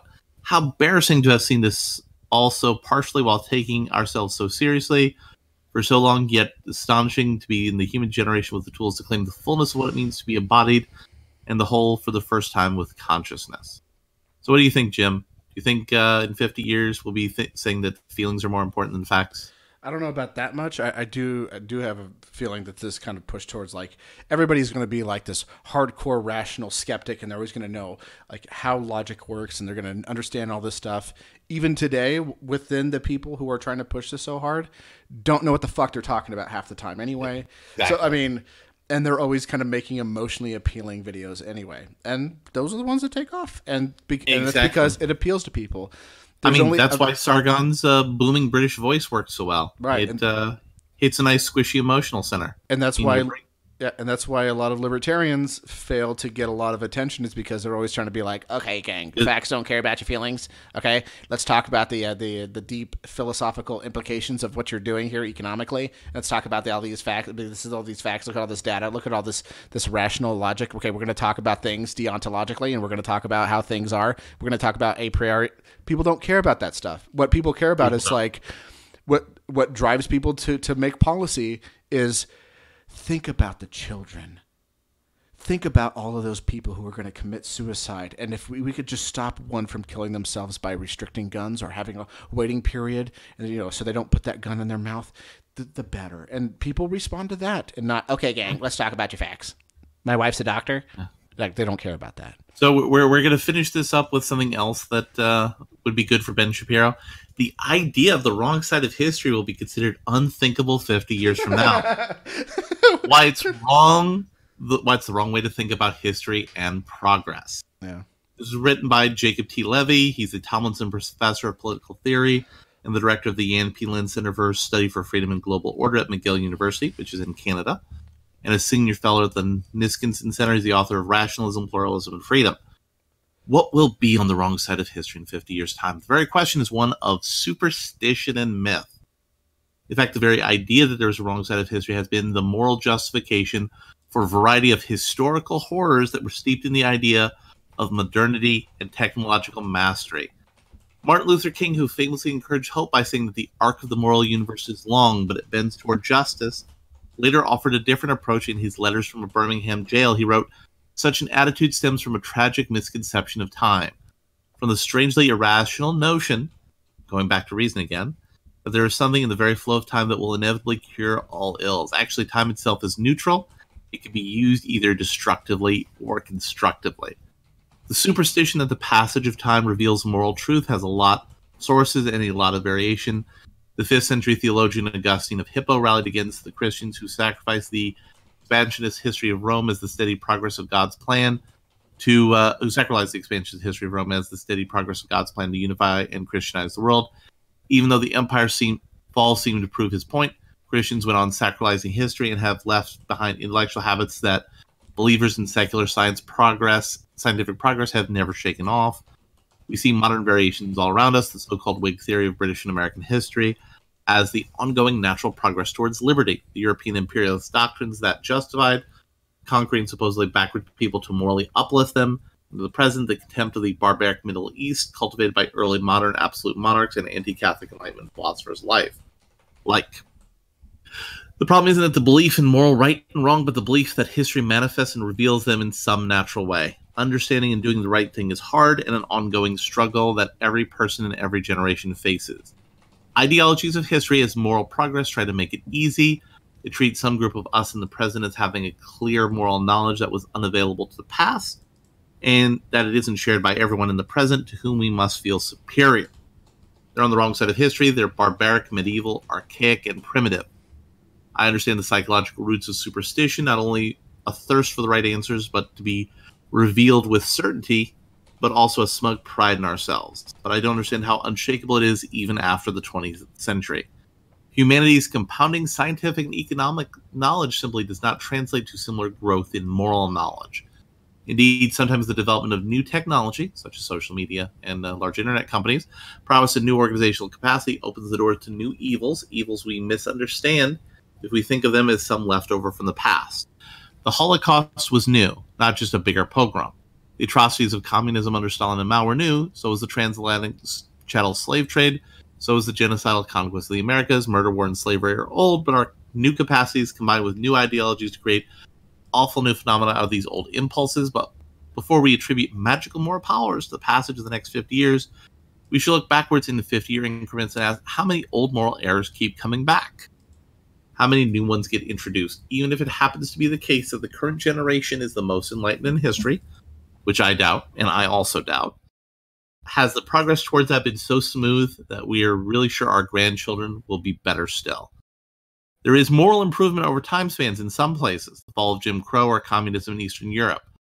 But those aren't the verdict of history or the historical revelation of moral truth any more than the return of measles or of neo-Nazis represented the verdict of history. In the next 50 years, some things will change and some people will congratulate themselves for it. And about some of the things they'll be right and some of the things they'll be wrong, just as is true today. There is no back of the book in which we get and look up all the answers, and adding 50 more years worth of pages won't change that. So, Jim, what do you think? Are we on the quote-unquote wrong side of history when we complain about all these weird corporate politics that are manipulating us? Or maybe we'll be proven wrong later. Yep. So what do you think about all these smarty things here? Yeah, it's kind of interesting because there's only two real things that people always bring up when they talk about the wrong side of history, and that's slavery and Jim Crow. Everything else, everybody just kind of goes, whatever. I don't think people really talk about it in terms of gay marriage. I think most of the conversation hasn't been in terms of like, well, gay marriage needs to be stopped. It was always in terms of like, we just don't agree with gay marriage, but you do whatever you want. I think that's what the narrative kind of switched. So I don't know. Yeah, I don't buy the whole on the wrong side of history. And besides, people just use that as a kind of just a way to shut you up anyway, because you're just like, oh, I don't agree with X. Maybe we shouldn't be doing X. Like, well, in the future we're going to see you on the wrong side of history. It's like, well, we'll see about that. It's yet to be proven, but. Yeah, so our timestamp of 9:51 is like about an hour and 21 minutes in. Yeah. And we're now wrapping this segment up at 10:30, which is basically 2 hours in. Okay. So we're going to put that as a sound clip. So we're going to try to make the future more interesting with actual segmented content for people to review. Give me a moment. And that's what I wanted to kind of talk about, all these things in a big clump, because they were all kind of interesting putting together. But let's talk about intersectional weirdos. Intersectional weirdos. We did our thinking with our thinking brains. Let's talk about some intersectional weirdos. Yeah. Let me just say that I really don't like the idea of talking about every time one of these companies does something like this, because the whole point of them doing that is for us to talk about it and get free publicity. And I want to discourage that, but I guess you want to talk look about at it. So this. this is your show. Yeah. But no, let me just look at this. Go out there and slay the day. And below that it says, Venus is committed to representing beautiful women of all shapes and skin types, because all types of beautiful skin deserve to be shown. We love All Anna shapes and sizes and skin types. Yeah. We love Anna because she lives out loud and loves her skin, no matter how the rules say she should display it. And I don't have a problem with them featuring a plus-size model. No, I don't. I have a problem with them promoting some negative views about that. Promoting like, oh, it's okay for her to be morbidly obese. Yeah, because that's going to kill you. Yeah, that woman's not gonna live very long unless she starts cutting some weight. Seriously. That's some serious weight. That's going to be some knee problems. That's going to be some back and hip problems. And then they're going to end up coming into a facility that I have to work with, and then I have to help them mobilize in some way. And I'd rather not. I'd rather not. I'd rather you just eat a carrot or two every week and cut the weight a little bit down. Hey, you could be a thick girl. I have nothing against thick girls. Have at it. But this is too much. Too much. This will kill you. You will die. Yeah. But there are people in this Twitter thread that says, crazy how so many of you in this thread are her doctors. She has the right to exist in her body at any GD stage and shouldn't have to hide it until you're comfortable with it. Unbelievable, the level of cruelty in this thread. No, we're trying to express empathy for her. we're trying to express empathy for her because just look at her. She's doing a lifestyle that's going to kill her. Yeah. Just like you should have empathy for somebody who's saying, oh, well, I can just do all the cocaine I want. No, that's going to kill you. You're going to die. Yeah, I'm going to do meth until I become a scrawny zombie. No, don't do that. How dare you? How dare you criticize my lifestyle? What are you, some sort of bigot? Are you saying that it's more? Are you some sort of bigot that's telling me I can't do crocodile and rot away? How dare you? I want to become a living zombie. Bigot. That's my dream. That's what I look like and feel like on the inside. No. But let's move on from this uncomfortable subject to talk about how terrible white people are. Am I right? Yeah, just briefly. The whole point of them doing things like this is so that a group of people that they don't really care about will get mad and then talk about it. So another group of people will go, well, I'm going to go and buy their stuff. And a lot of people will forget that they're having a boycott every once in a while, and they'll go right back into buying it. And the name is already ingrained in everyone's brain. They just kind of forget why. So I always think it's kind of a good idea to, like, anytime they do this sort of thing, just go like, hey, nice marketing, bro, and move along. Because any more than that, unless you really kind of point out that this is marketing, it is absolutely marketing. And you getting mad is part of their marketing plan. You need to emphasize that. So it's I'm not mad. Emotional buyers tend to buy in great volumes. They tend to buy irrationally. You want to sell to the emotional. Just as we learned, feelings don't care about your facts. They don't care about your facts, bro. Yeah, they don't care about your facts. And everybody likes emotional polls. That's why What About the Children works more than let's look at the statistics about gun violence. Yeah. It works better than saying, hey, you know what's more likely to kill your kid? Having them eat a bunch of fucking sugar and processed food. Yeah. That's going to kill way more kids than guns. Oh, wait, why are we banning that? Oh no. Well, to be fair, New York tried, but anyways. Yeah. So let's focus on a more inclusive topic. Why are white people so terrible? There are no black people on Game of Thrones. Why is fantasy TV so white? And what's great is they have like this white little blonde haired lady in a pool of basically Middle Eastern people, including black people. Yeah, I'm getting yelled at by my daughter Mephi. She's insisting that I feed her. So you go ahead and carry on with this. I'll talk about this while you're feeding the cat. And again, we need to get a deleting cat fund set up for this show. Let's do all of the things that you want to do. This show. So selfish. This genre has a problem with diversity, and George R.R. Martin's series is no exception. But some feel its omissions reflect reality. This month, the biggest TV show in the world, no it's not, returns for one final dragon-slaying, wool-topping, throne-nabbing season. In the time since it first aired, memes have been shared. I can't believe I almost screwed up memes. Elaborate theories have been devised and revised, bets have been laid. And cosplay outfits have been lovingly stitched. Yet there's one aspect that is yet to receive adequate attention. Game of Thrones, great show, but is it racist? This much should have been obvious from the way back when the first episode aired in 2011. It's clear that the showrunners, David Benioff and D.B. Weiss, envisioned their world as a white one. The majority of action took place in Westeros, as George R.R. Martin's skewed spin on medieval Britain, and the West, where the fair-haired, fair-skinned Lannisters engaged in their generations-long power struggle with the darker-haired, fair-skinned Starks. People of color were not absent from the show, but they were relegated to the cartographical margins. In the East, or Essos, the Dothraki people were depicted as a nomadic tribe of violent, rape-happy savages. There's a lot of rape in Game of Thrones, so I'm not sure you can really blame that as a racist thing. It's just George R. R. Martin seems to love rape. Yeah. Until the Western Princess Daenerys arrived, like Stacey Dooley on a comic relief jolly, and civilized them all. Except that I don't remember that being what happened anyway. By season 5, Daenerys has bagged herself a black friend. Ex-slave Miss Sandy, played by former Hollyoaks actress Nathaniel Emmanuel, which means you're basically proving your point is wrong, and has taken her conquering, liberating mission to Slaver's Bay, where she is hailed as Misa, mother, by the freed slaves.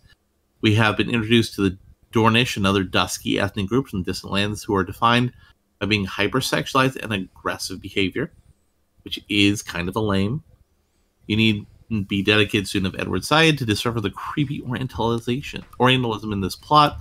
Mine is David Wearing, Dr. David Wearing, an international relations expert and Game of Thrones fan, says one episode, season 3's Misa, ends with the blonde white Daenerys being borne aloft in gratitude by a sea of faceless people of color, at which point it's scarcely the realms of interpreting subtext.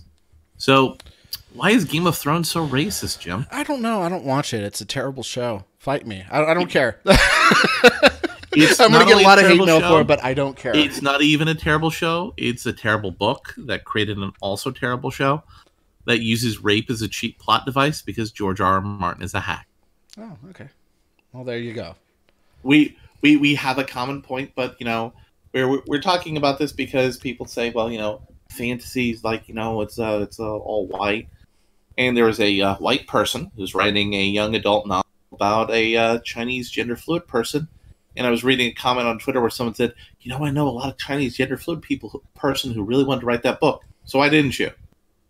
If you don't want to have an all-white fantasy, we have the age right now where literally anybody could publish a book on Amazon.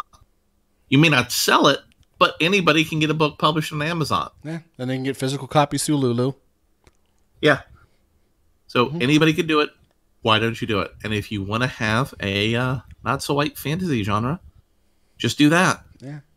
Just do that and have people do it correctly. Yep. But it's not just white people that are the problem, Jim. It's not.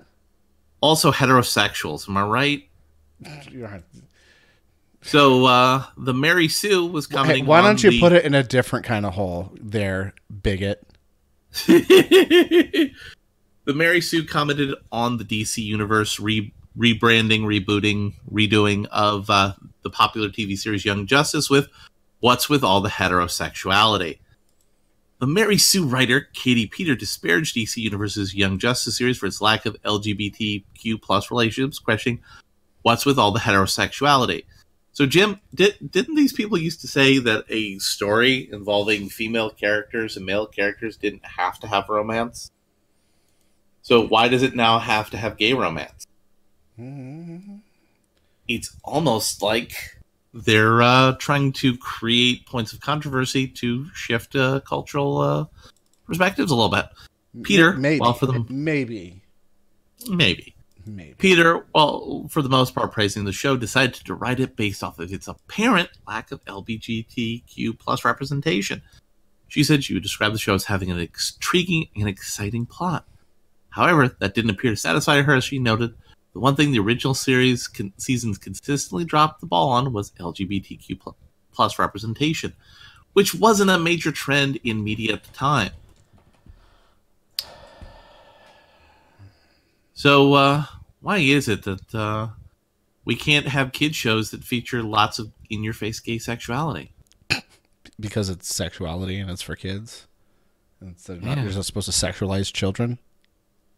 I think that may be why. Maybe. Aren't we supposed to sexualize children? Because our betters in the Mary Sue are saying we should.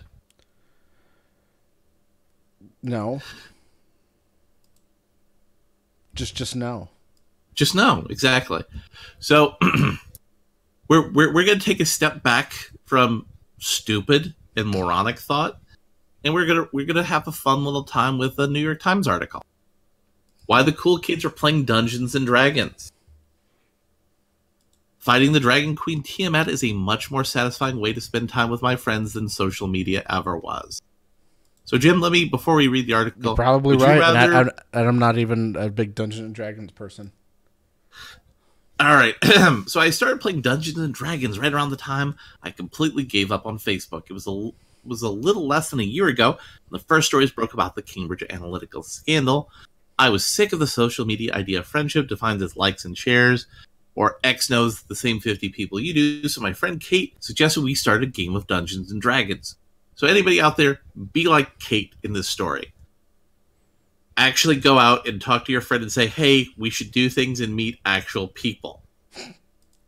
Cock. I thought, yes, I'm going to get together with people face to face without any hearing or retweeting. We're going to eat chips and fight those damn cultists who are trying to resurrect the evil five-headed Dragon Queen Tiamat. Until then, I had played a little D&D as an adult, but I hadn't joined a group that I met regularly, but I'm basically the target demographic for Stranger Things.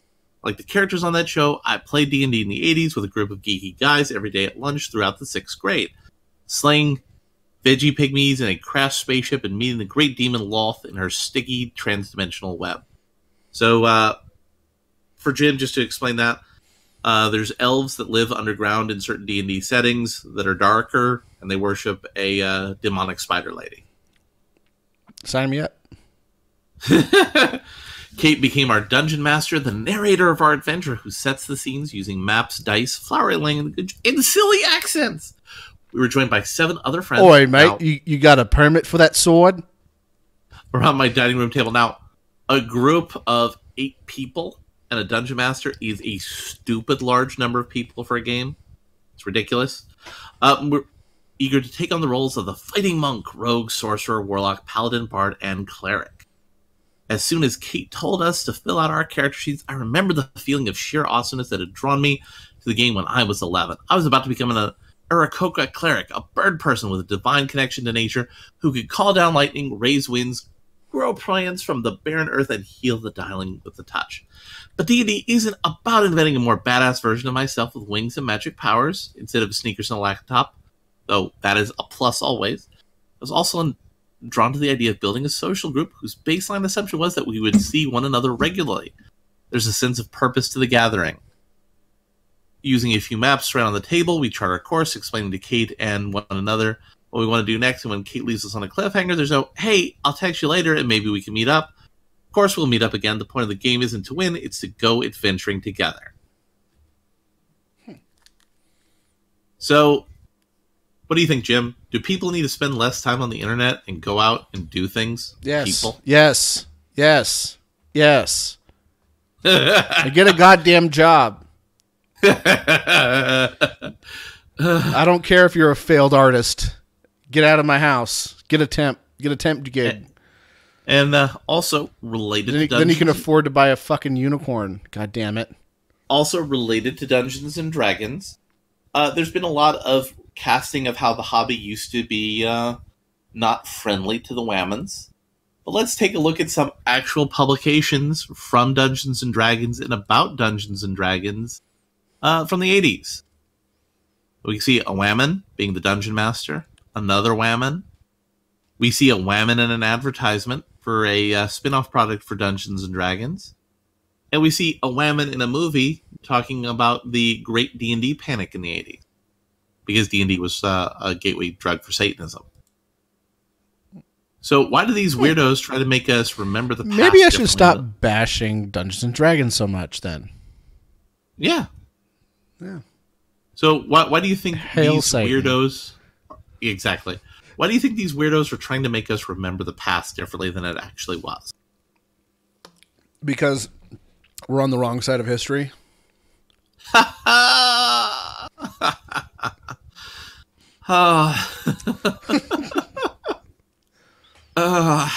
We need to be reminded we're on the wrong side of history or something.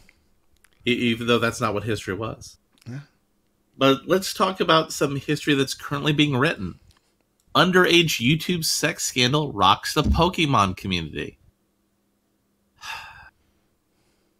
The Pokemon YouTube community is currently engulfed in a series of scandals as 5 different influencers face sexual assault allegations involving underage partners.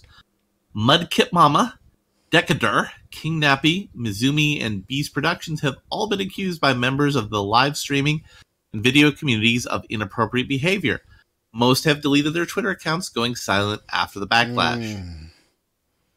The drama began on March 27th when Felicity Lucille, a Twitch streamer known as Attack on Sylveon, posted a 25-minute YouTube video where she unpacked a traumatic experience she had in 2015 with Nathan Putman, known as Decatur or Nintendo Encoder on YouTube. She said he had been messaging her on Snapchat while she was on a family vacation. Lucille was 15 at the time. He was Snapchatting shirtless pictures of himself, which I thought was weird.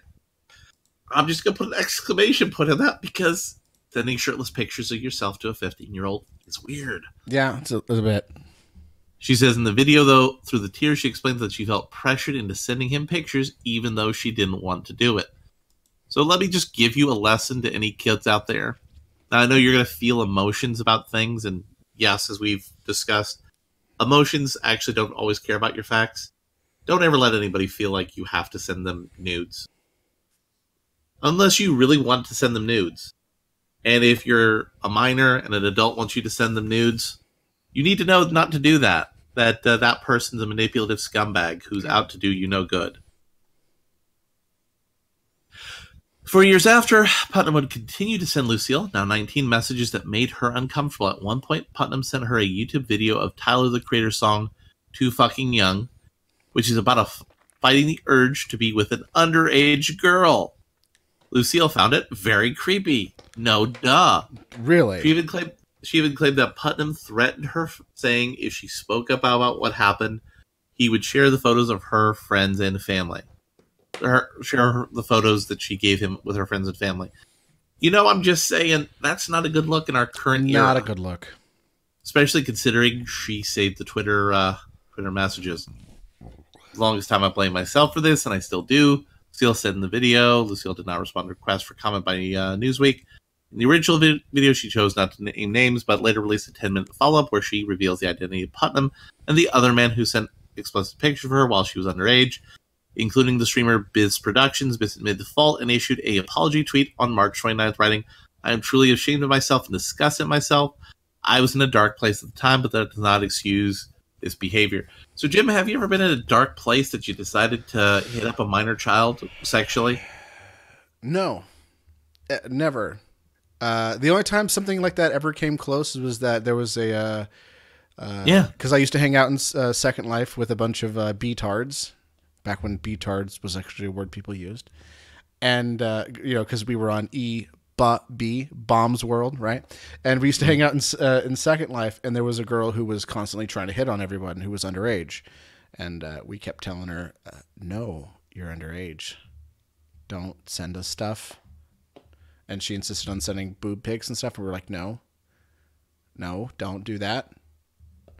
And then she ended up trying to send someone stuff, and then they reported her to Luna Labs, and she got banned. Yeah, we were not particularly happy about this person at all. It almost seemed like Fed posting, you know. So it almost seemed like you saying, "Hey, I have these cool pics in the party van. You want to come?" Yeah, and we were like, no, don't, no. But don't, if you're in a kid's hobby and you're on a kid's hobby YouTube, don't try to sexually harass kids. There's a better way. Okay, you just don't interact with your audience at all. Or, I mean, if you interact with your audience, you do it like in a live streaming chat where like there are multiple witnesses. You don't do it in private where people can manipulate things and do screen captures of things. Yeah, you just if I was in some sort of community that was kind of centered around things that kids like if I was making Minecraft videos, right, or whatever, I'd just steer clear of just interacting with any of my audience whatsoever. Just post videos. And if someone says like, "Hey, I really love your video," just say nothing more than "Thank you." Yeah. Awesome. And cool. A follow-up on a story. Hey, what are you doing next week? No. No. Hey, thank you for liking my video. Can I see your boobs? Can I see your also, boobs? No. Also, that's no. On a related note, and a follow-up to a previous story we covered, actress Allison Mack has pleaded guilty to racketeering and conspiracy, and racketeering related to her alleged role in a sex trafficking case. Mack was arrested in April of 2018, charged for her alleged involvement with an organization called Nixivum, a group that claimed to be a self-help program, but was in reality a pyramid scheme in which some recruits were exploited both sexually and for their labor to the defendant's benefit. According to U.S. Attorney Richard P. Donahue, Mack is accused of recruiting women to join what she told them was a female mentorship group, and in fact it was an organization created and led by Nixivum's founder Keith Raniere, also known within the group as Vanguard. Last year, Mack, known for her role as Clark Kent's clever, confident Chloe on CW Smallville, was indicted on charges of sex trafficking conspiracy, and forced labor conspiracy. According to a statement released by the Justice Department, she pleaded not guilty at the time. I remember this was a story you brought to my attention about it because Jim likes cults and is interested in culting stuff. So, what do you think about this? It's pretty fucking gross. It's pretty fucking. Sex trafficking is an awful fucking thing. And kind of tied this in again. I work for various. I work for an agency that has me work with various agencies, including lots of hospitals, and we're always told to keep an eye out for signs of sex trafficking, and it is a thing, and it keeps happening. Like, people will come in and go like, there'll be just someone standing by their bed and going like, "Oh, she tripped." It's like, on her vagina, she fell and tripped on her vagina. What's happening here? And and if they start answering questions for her, that's when you're just kind of like, "Oh, let's come over here and talk and chat," and we'll have a conversation about what happened, while other people go, "Okay, tell us what really happened." So this is a thing. It still happens. It's surprisingly more than it should. And I'm in Vegas as well, so it's probably happens a little bit more than other places. But it's disgusting, and I hope, yes, they deserve to die, and I hope they burn in hell. So we're going to skip the Zero Hedge article because Zero Hedge's website is terrible and doesn't want to work right now. It's working for me. It's working for me if you want to try. Well, you want to read the article then? Parents charged in college admission scam now hiring prison life consultants. So this is about the college scandal doobly-doo. That nailed Full House and Fuller House star. What's her name? Aunt Becky. Let's just call her Aunt Becky. Yeah, Aunt Becky. Because that's all everybody remembers her. Yeah, and I guess now she's also freaking out. I don't know if this article talks about it, but I know that she's freaking out because the charges have definitely amped up now that she's being charged with money laundering, and she faces some serious jail time. As opposed to what normal rich celebrities do is like, "Hey, I'll build a building and I'll endow a professorship. Yeah. Oh, look, my kid gets into the school." Yeah, that's just always been a thing. but now they're getting a little bit more shady about it because it's just been allowed to happen for so long, and no one says anything. So they're like, well, maybe we can get a little bit fast and loose with our money. So yeah. And by the way, I'm also like, I have mixed feelings about Zero Hedge. Very mixed feelings about Zero Hedge. They produce a lot of good articles, and they also produce a lot of crap. Yeah. So, but this article I brought up because this was basically a plot of a Will Ferrell movie. Yeah. So you know what's going to happen? What movie was that? Get Hard. I don't think I've seen that. Kevin Hart played a guy who was in prison trying to teach white-collar criminal Will Ferrell how to, get hard for prison. Mm-hmm. But now look at this. Aunt Becky and other celebrities involved, they can make this into a new movie or TV show. They obviously have to dress it up so they can get around the Son of Sam laws, of course. But the Daily Beast comments on Felicity Huffman. Another one is, prison is the key to Felicity Huffman's future. Just ask Martha Stewart. Because going to prison didn't hurt Martha any. Nope. Unless Felicity Huffman accepts the 4 to 10 month prison term recommended by prosecutors, she faces a life sentence of scorn wherever she goes. She will be a person of putrid privilege. She will have escaped punishment after paying $15,000 to give her daughter a dishonest edge at getting into college, and she will have done so at the expense of students who, in the words of the apology that accompanied her decision to plead guilty, work hard every day to get into college, and to their parents who make tremendous sacrifices to support their children and do so honestly. So that's the question this article kind of poses is, do you think these people will actually become richer and more successful like Martha Stewart after going to jail? And if the point of prison is to punish people, is this even the right strategy?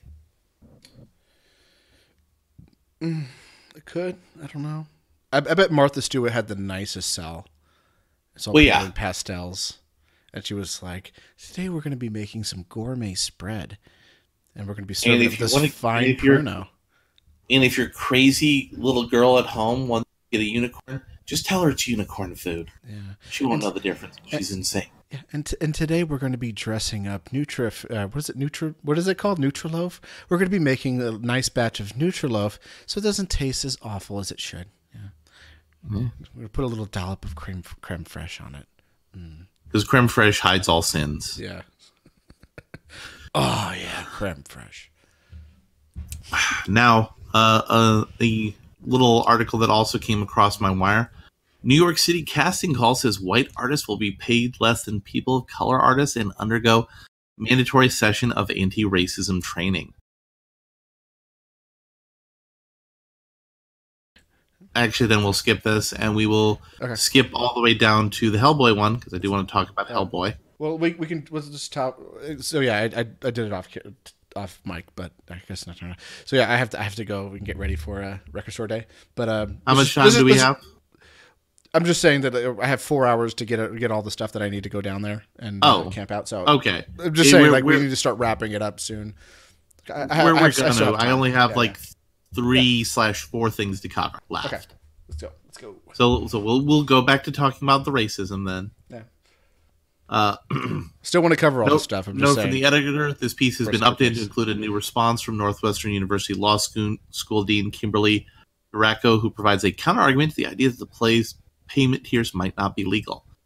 A casting call was recently posted on Backstage, a website for actors, technicians for a small ensemble play in New York City. Underneath the rehearsal heading, the call stated that white actors who were cast in the show would participate in a mandatory anti-racism training session. That training session would not be mandatory for actors of any other race. Under the compensation heading, the call stated that actors of colors would be paid more than white actors. Under the text, under the rehearsal and compensation section reads as follows. Please note that we're working on an organizing a short 3 to 4 hour anti-racism training for the creative team and ensemble in April to help us address power dynamics and reduce harm within the creative process. This training will be open to all ensemble members and creative team members, but will be mandatory only for white ensemble members and creative team members. Pays a small stipend, a minimum of $150 for the spring workshop period. Due to the content of this particular project, resources are being allocated in favor of people of color collaborators. That means people of color artists will receive a larger stipend than white artists working on this project. And this was also a union contract, too. So this got a union sign-off on. And, so I just want to see here what the professor from Stanford Law have the following questions. Is it legal to pay people, actors, and cast differently based on race? Is it mandatory anti-racism trades only for white cast members legal? Donahue replied simply stating not allowed under federal employment discrimination law and presumably state anti-discrimination law as well. Professor Elizabeth Bartholet of Harvard Law said that although she doesn't know what justification the authors of the casting call present or have for paying different races differently, if their payment tiers are based on race, it would not be legal. She added that it would be illegal to require one race and not another to go through anti-racism training if it's based only on race. Now, the dean from Northwestern Law School offered the following perspective. Under federal and state laws, it is illegal to discriminate on the basis of race in the terms of condition of employment. The prohibition certainly applies to discrimination in pay based on race and would also, I think, cover disparate training requirements based on race. The question I am less sure of is whether the organization is covered by either federal or state anti-discrimination laws. As such laws generally only apply to organizations of a particular size that apply to treatment of employees. I am not sure whether listing below either the size of the organization or whether the artists will be employees of the organization or simply independent contractors. So what do you think, Jim? Do you think small companies could just hire independent contractors and be racist to them? I don't think that's legal. No.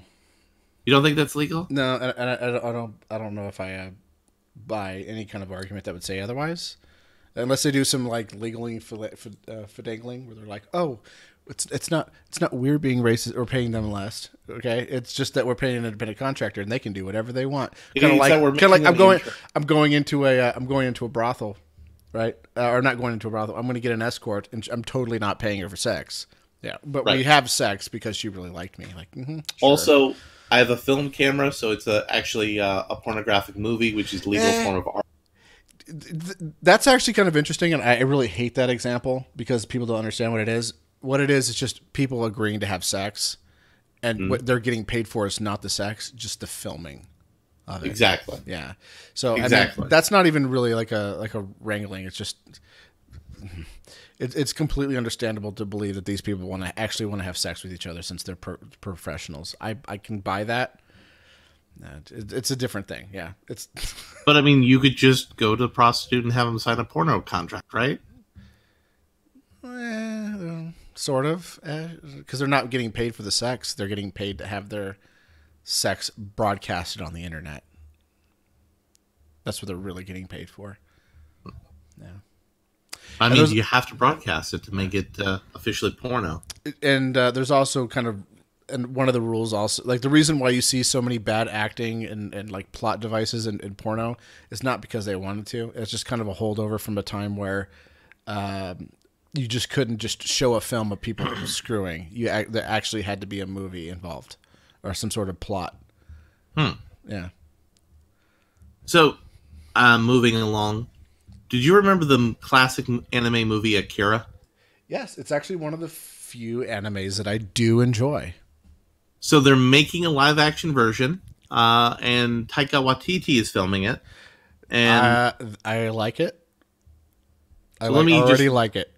Let me just read the little teaser about this movie that's going on. I'm a huge fan of Taika Waititi. Huge fan. When a young man's telekinesis is discovered by the military, he's taken in to be turned into a superweapon, and his brother, Nuts, races to save him before Manhattan is destroyed by his powers.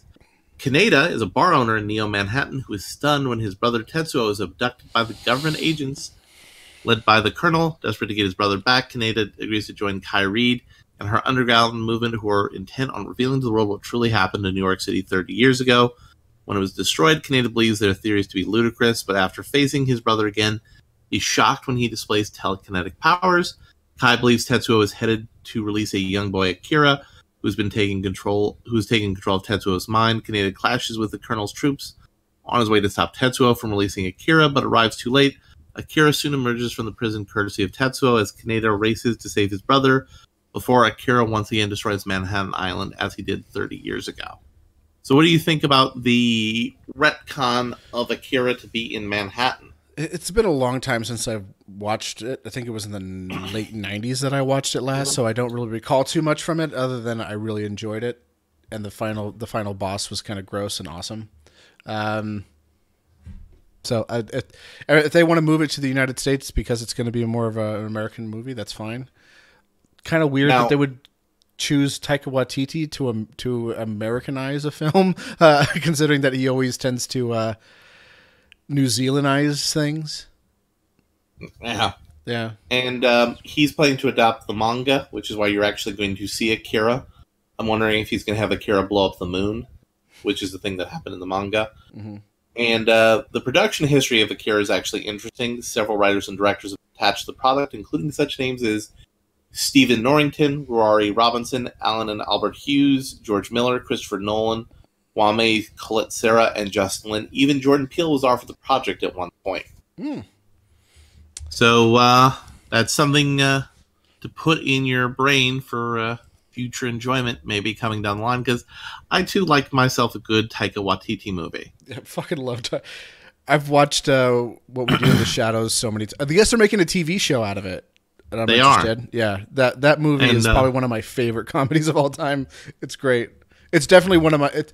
if it wasn't for Trailer Park Boys, it would definitely be my favorite mockumentary. So we're going to lead into the Hellboy movie review with a little bit of an unpleasant news story.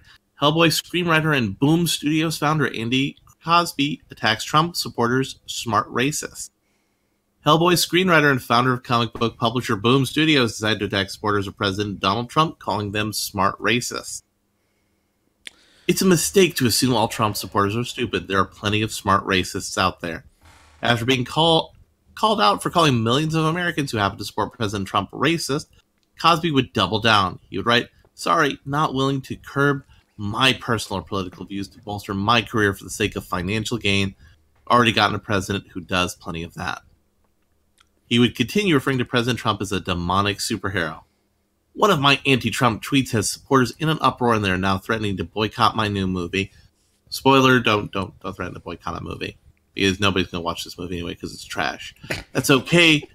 They already have their own demonic superhero. The rest of us choose Hellboy. His hands are bigger anyway, especially the right one, which is the right hand of destruction, which is meant to destroy the world. You know, it's funny how these people don't understand how their metaphors work. So we're going to talk a little bit about Hellboy, which is being savaged. Can I just say this, because it's been bugging me for quite some time? I like the Penn and Teller rule. I don't know if you're familiar with the Penn and Teller rule.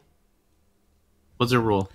Well, actually, their rule is actually the Garth Brooks rule, because Garth Brooks, when he does a show, he only says, like, he only makes 2 references to his religion, and then that's it. Mm. And so Penn and Teller does the same thing, and they say that that they're atheists and libertarians, so they only mention that thing twice. And it's very kind of like part of the show. It's not really like, oh, we're going to talk about libertarianism for a half an hour and berate my audience into believing exactly what I do. They're really good about that. Can we just go back to that kind of rule? Because that's a really good rule. Like, okay, if you have liberal politics, that's great. Mention it a couple times, that's great. But just keep it really down. No one really cares. Like, nobody cares. Yeah, like if I write a script, even if there's libertarian themes to it, I'm not going to be like, government bad, government bad, government bad, because then you get alongside night, right? And stop making everything alongside night for liberals. Just don't. So we're gonna shotgun through 2 movies. Hellboy is an awful movie that has a good movie inside it, struggling to get out, but hacks like the one we just mentioned, studio hacks, come together and have utterly ruined it. The movie has Ian McShane, who's known for consuming scripts and TV shows and movies that he's been in. He's not given anything to work in, and he's basically lumbering through as a sleepwalking zombie. You have Mila Jovovich, who's known for just being hammy and bad in B-movies, who isn't giving anything to work with or to vamp up with. And the Hellboy movie rests on Hellboy being an emo, complaining teenager in a man's body who's mad at his dad for not playing catch with him, but instead having him hunt monsters. But, you know, we don't want to redo what was in the Guillermo del Toro movies, except, you know, those movies, we actually felt a loving relationship between the father and a son that was also, conflicted, that made us actually care about them and care about how he would react when his father died. The point of having emotions in a movie. The movie also makes the fatal mistake of dumping lots and lots and lots of lore. So Baba Yaga's in this movie, and she's not the main villain, but she sets up the plot with the main villain. The main villain in this movie's main plot is to convince Hellboy to be a demon. There's also a Scottish pig fairy who's a mini-boss in the movie. There's also a group of English aristocratic occultic secret society people who try to kill Hellboy. There's some giants. The movie is overstuffed with nonsense and doesn't pay any attention to any of it. What the movie does do is have a lot of gore. This is like a schlocky gore horror movie, but it's also trying to be a relatively mainstream comic book movie at the same time. So it's just a mishmash of tones and themes that don't make any sense. And it's combining 3 semi-related story arcs together, but where the story arcs ended in the comics was Hellboy got pulled into hell. But in this movie, Hellboy defeats the bad guy, and then they set up a terrible tease for a sequel that's never going to come. The makeup looks really terrible, except in the scenes where the lighting is fuzzy or they're using camera tricks to make everything jarring. They have a weird hellscape CGI splooge at the end of the movie. So the budget, which is allegedly $50 million, like most of that movie's in the end, and the end doesn't actually serve the story in any way, shape, or form. There's a lot of dumb stupidity in this movie, and it annoyed me because Hellboy is actually a great character. He's the demon who was convinced because of love of a parent to be a good person and a hero. That's a story that's good and needs to be told. But there's nobody around Hellboy to care about. There was also a big controversy that they potentially whitewashed a character in the movie, but they were going to whitewash him because they were setting the story in England, even though the character was originally based out of America. But there's no reason the character had to be British. Yeah, so they made it doesn't sound like it doesn't sound like it's like Hitchhiker's Guide to the Galaxy or anything. No. And they introduce a character that in the comics is his love interest, but it's kind of creepy because he knew her before she was like an adult. So that's kind of also creepy and weird. And her powers manifest in the movie in a really bad CGI vomit ghost. She basically communicates with ghosts by vomiting out CGI out of her mouth, and you see a form of that person. It looks really terrible. Most of the CGI in the movie looks really bad and unbelievable. And they end the movie by playing Motley Crue to make you think this is a fun superheroic romp. And they did this, the studio chose this instead of Guillermo del Toro because this was cheap. So if you want cheap nonsense as a knockoff to a good story, you're gonna get beat at the box office. This is gonna lose money. And the studio should be ashamed of themselves for making it. It's bad and they should feel bad. Bad and they should feel bad. What I was going to be complaining more about was Pet Sematary. But, with the Unicorn Store and Hellboy contextualizing things anymore, I'm not even that mad about how bad Pet Sematary was. It's recontextualized my feelings about it.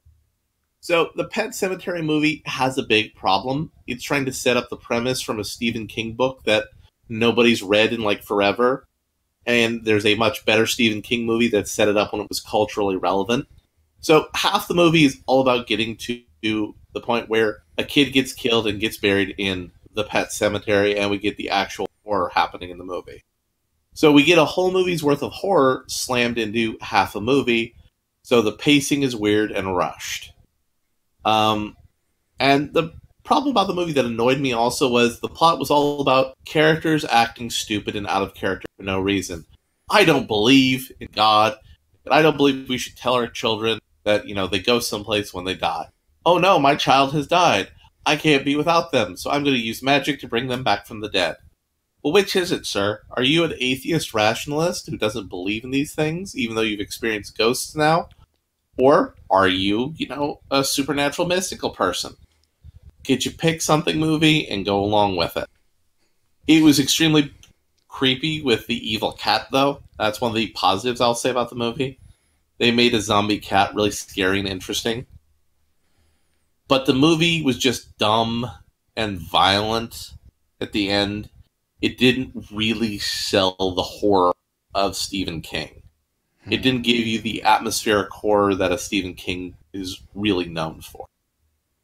It's just, hey, we're going to kill a pretty girl, we're going to kill a cat, we're going to kill a relatively friendly old man, but who's slightly touched by demons that he experienced. So he infects somebody else with demons, so he gets killed by his zombie little girl, then the mom gets killed, and then they kill the baby. It's just a really... They don't do anything artistic to make you feel anything at the end of that movie. It was just a bunch of noise and annoyance. But it's not as bad as Hellboy or Unicorn Store. You will have a better time watching Pet Sematary than watching Hellboy. Yeah. And the only way you'll have a good time watching Unicorn Store is if you're the kind of person who likes to say, how can this movie be this stupid and dumb? How could this movie... Go ahead. Yeah, how could this movie be so racist and sexist when it's made by a woke feminist? And how could this movie by a young person featuring her own generation be so demeaning and belittling to people in her own age group? It had the potential for being Ed Wood levels of bad, but Brie Larson wasn't willing to commit to being that awful. She actually thought she made a good movie. So I have a question about Pet Sematary. Is it a movie that's kind of more... Take two extreme examples, okay? You have... you say something like Demon House. Or not Demon House. What's the... Or Nun, right? Nun would be a good example of the constant jump scare movie. We're not really interested in building any kind of, tension. It's about We're just 40% jump scare. Okay. Of which half of the jump scares are fake jump scares. Oh, okay. So it's kind of the ding-a-ling-a-ling-a-ling-a-ling kind of like It was. Yeah. Okay. Yeah. See, I didn't like the only thing that I liked about It that I would tell people, hey, go and watch the new It movie, was the kind of Stranger Things kind of subplot that was going on with it. That was all fun. The bunch of kids going out in the 80s and having adventures. That was all great. Or, Stranger Things? Yeah, Stranger Things kind of aspect to it. Not the Pennywise the Clown stuff. I thought the Pennywise the Clown thing was a kind of distraction from the fun parts of the movie. Yeah. So this is more of a Pennywise the Clown than it is Stranger Things. Correct? Yeah, exactly. Womp, womp, womp. Glad I skipped out on it. I know Mr. Dapperton was telling me that this was a good film, and I was like, I'm pressing X to doubt, buddy. Now, if you're into horror movies, I'm not really into horror. You might have a better experience than I did. Okay. Yeah, I'm half in the bag when it comes to horror films, because I do enjoy them when I do go see them, but because the jump scare and the found footage stuff kind of took over. Jump scare completely takes me out of a movie. Okay. See, if there was a jump scare that happened in Shazam that got me. Right? There's times where it can be good. Yeah. But when I'm expecting it, it doesn't work so much, because when I go to see a horror film, I'm expecting the jump scare. Yeah. Yeah. So when I saw Us, there was like maybe like 4 jump scares moments in it. None of them got me because I'm prepared for it when I go in to see a horror film. Occasionally they will get me, but for the most part I'm ready for it, and because I'm ready for it and I know all the tropes and I know when to see it coming, I see it coming. I'm like, oh, something's gonna happen when she goes in the Hall of Mirrors. There's the owl. There you go. Yep. But so Jim, how's this trip through Unicorn Hell been for you today? It was emotionally damaging. Like I'm the word the British government uses, it was harming. It was emotionally harmful. It was emotionally harmful. Yeah, but I have a solution for that, and it's going to resonate, because it's going to lead into what we're going to talk about next week. Is because I'm going to be sitting outside of a record store all night with a tablet filled with great movies and stuff. I decided that I was going to put all 3 seasons of An Idiot Abroad on it and binge watch it the entire night. So I'm going to have an interesting perspective on a show that's a little bit old. Are they going to be doing another season here soon? I think they're done. They're just done altogether. I think they're just done altogether. That's a also bad move. The Mark Waid versus Richard C. Meyer, aka your boy Zach. There have been new documents in that case of Broken.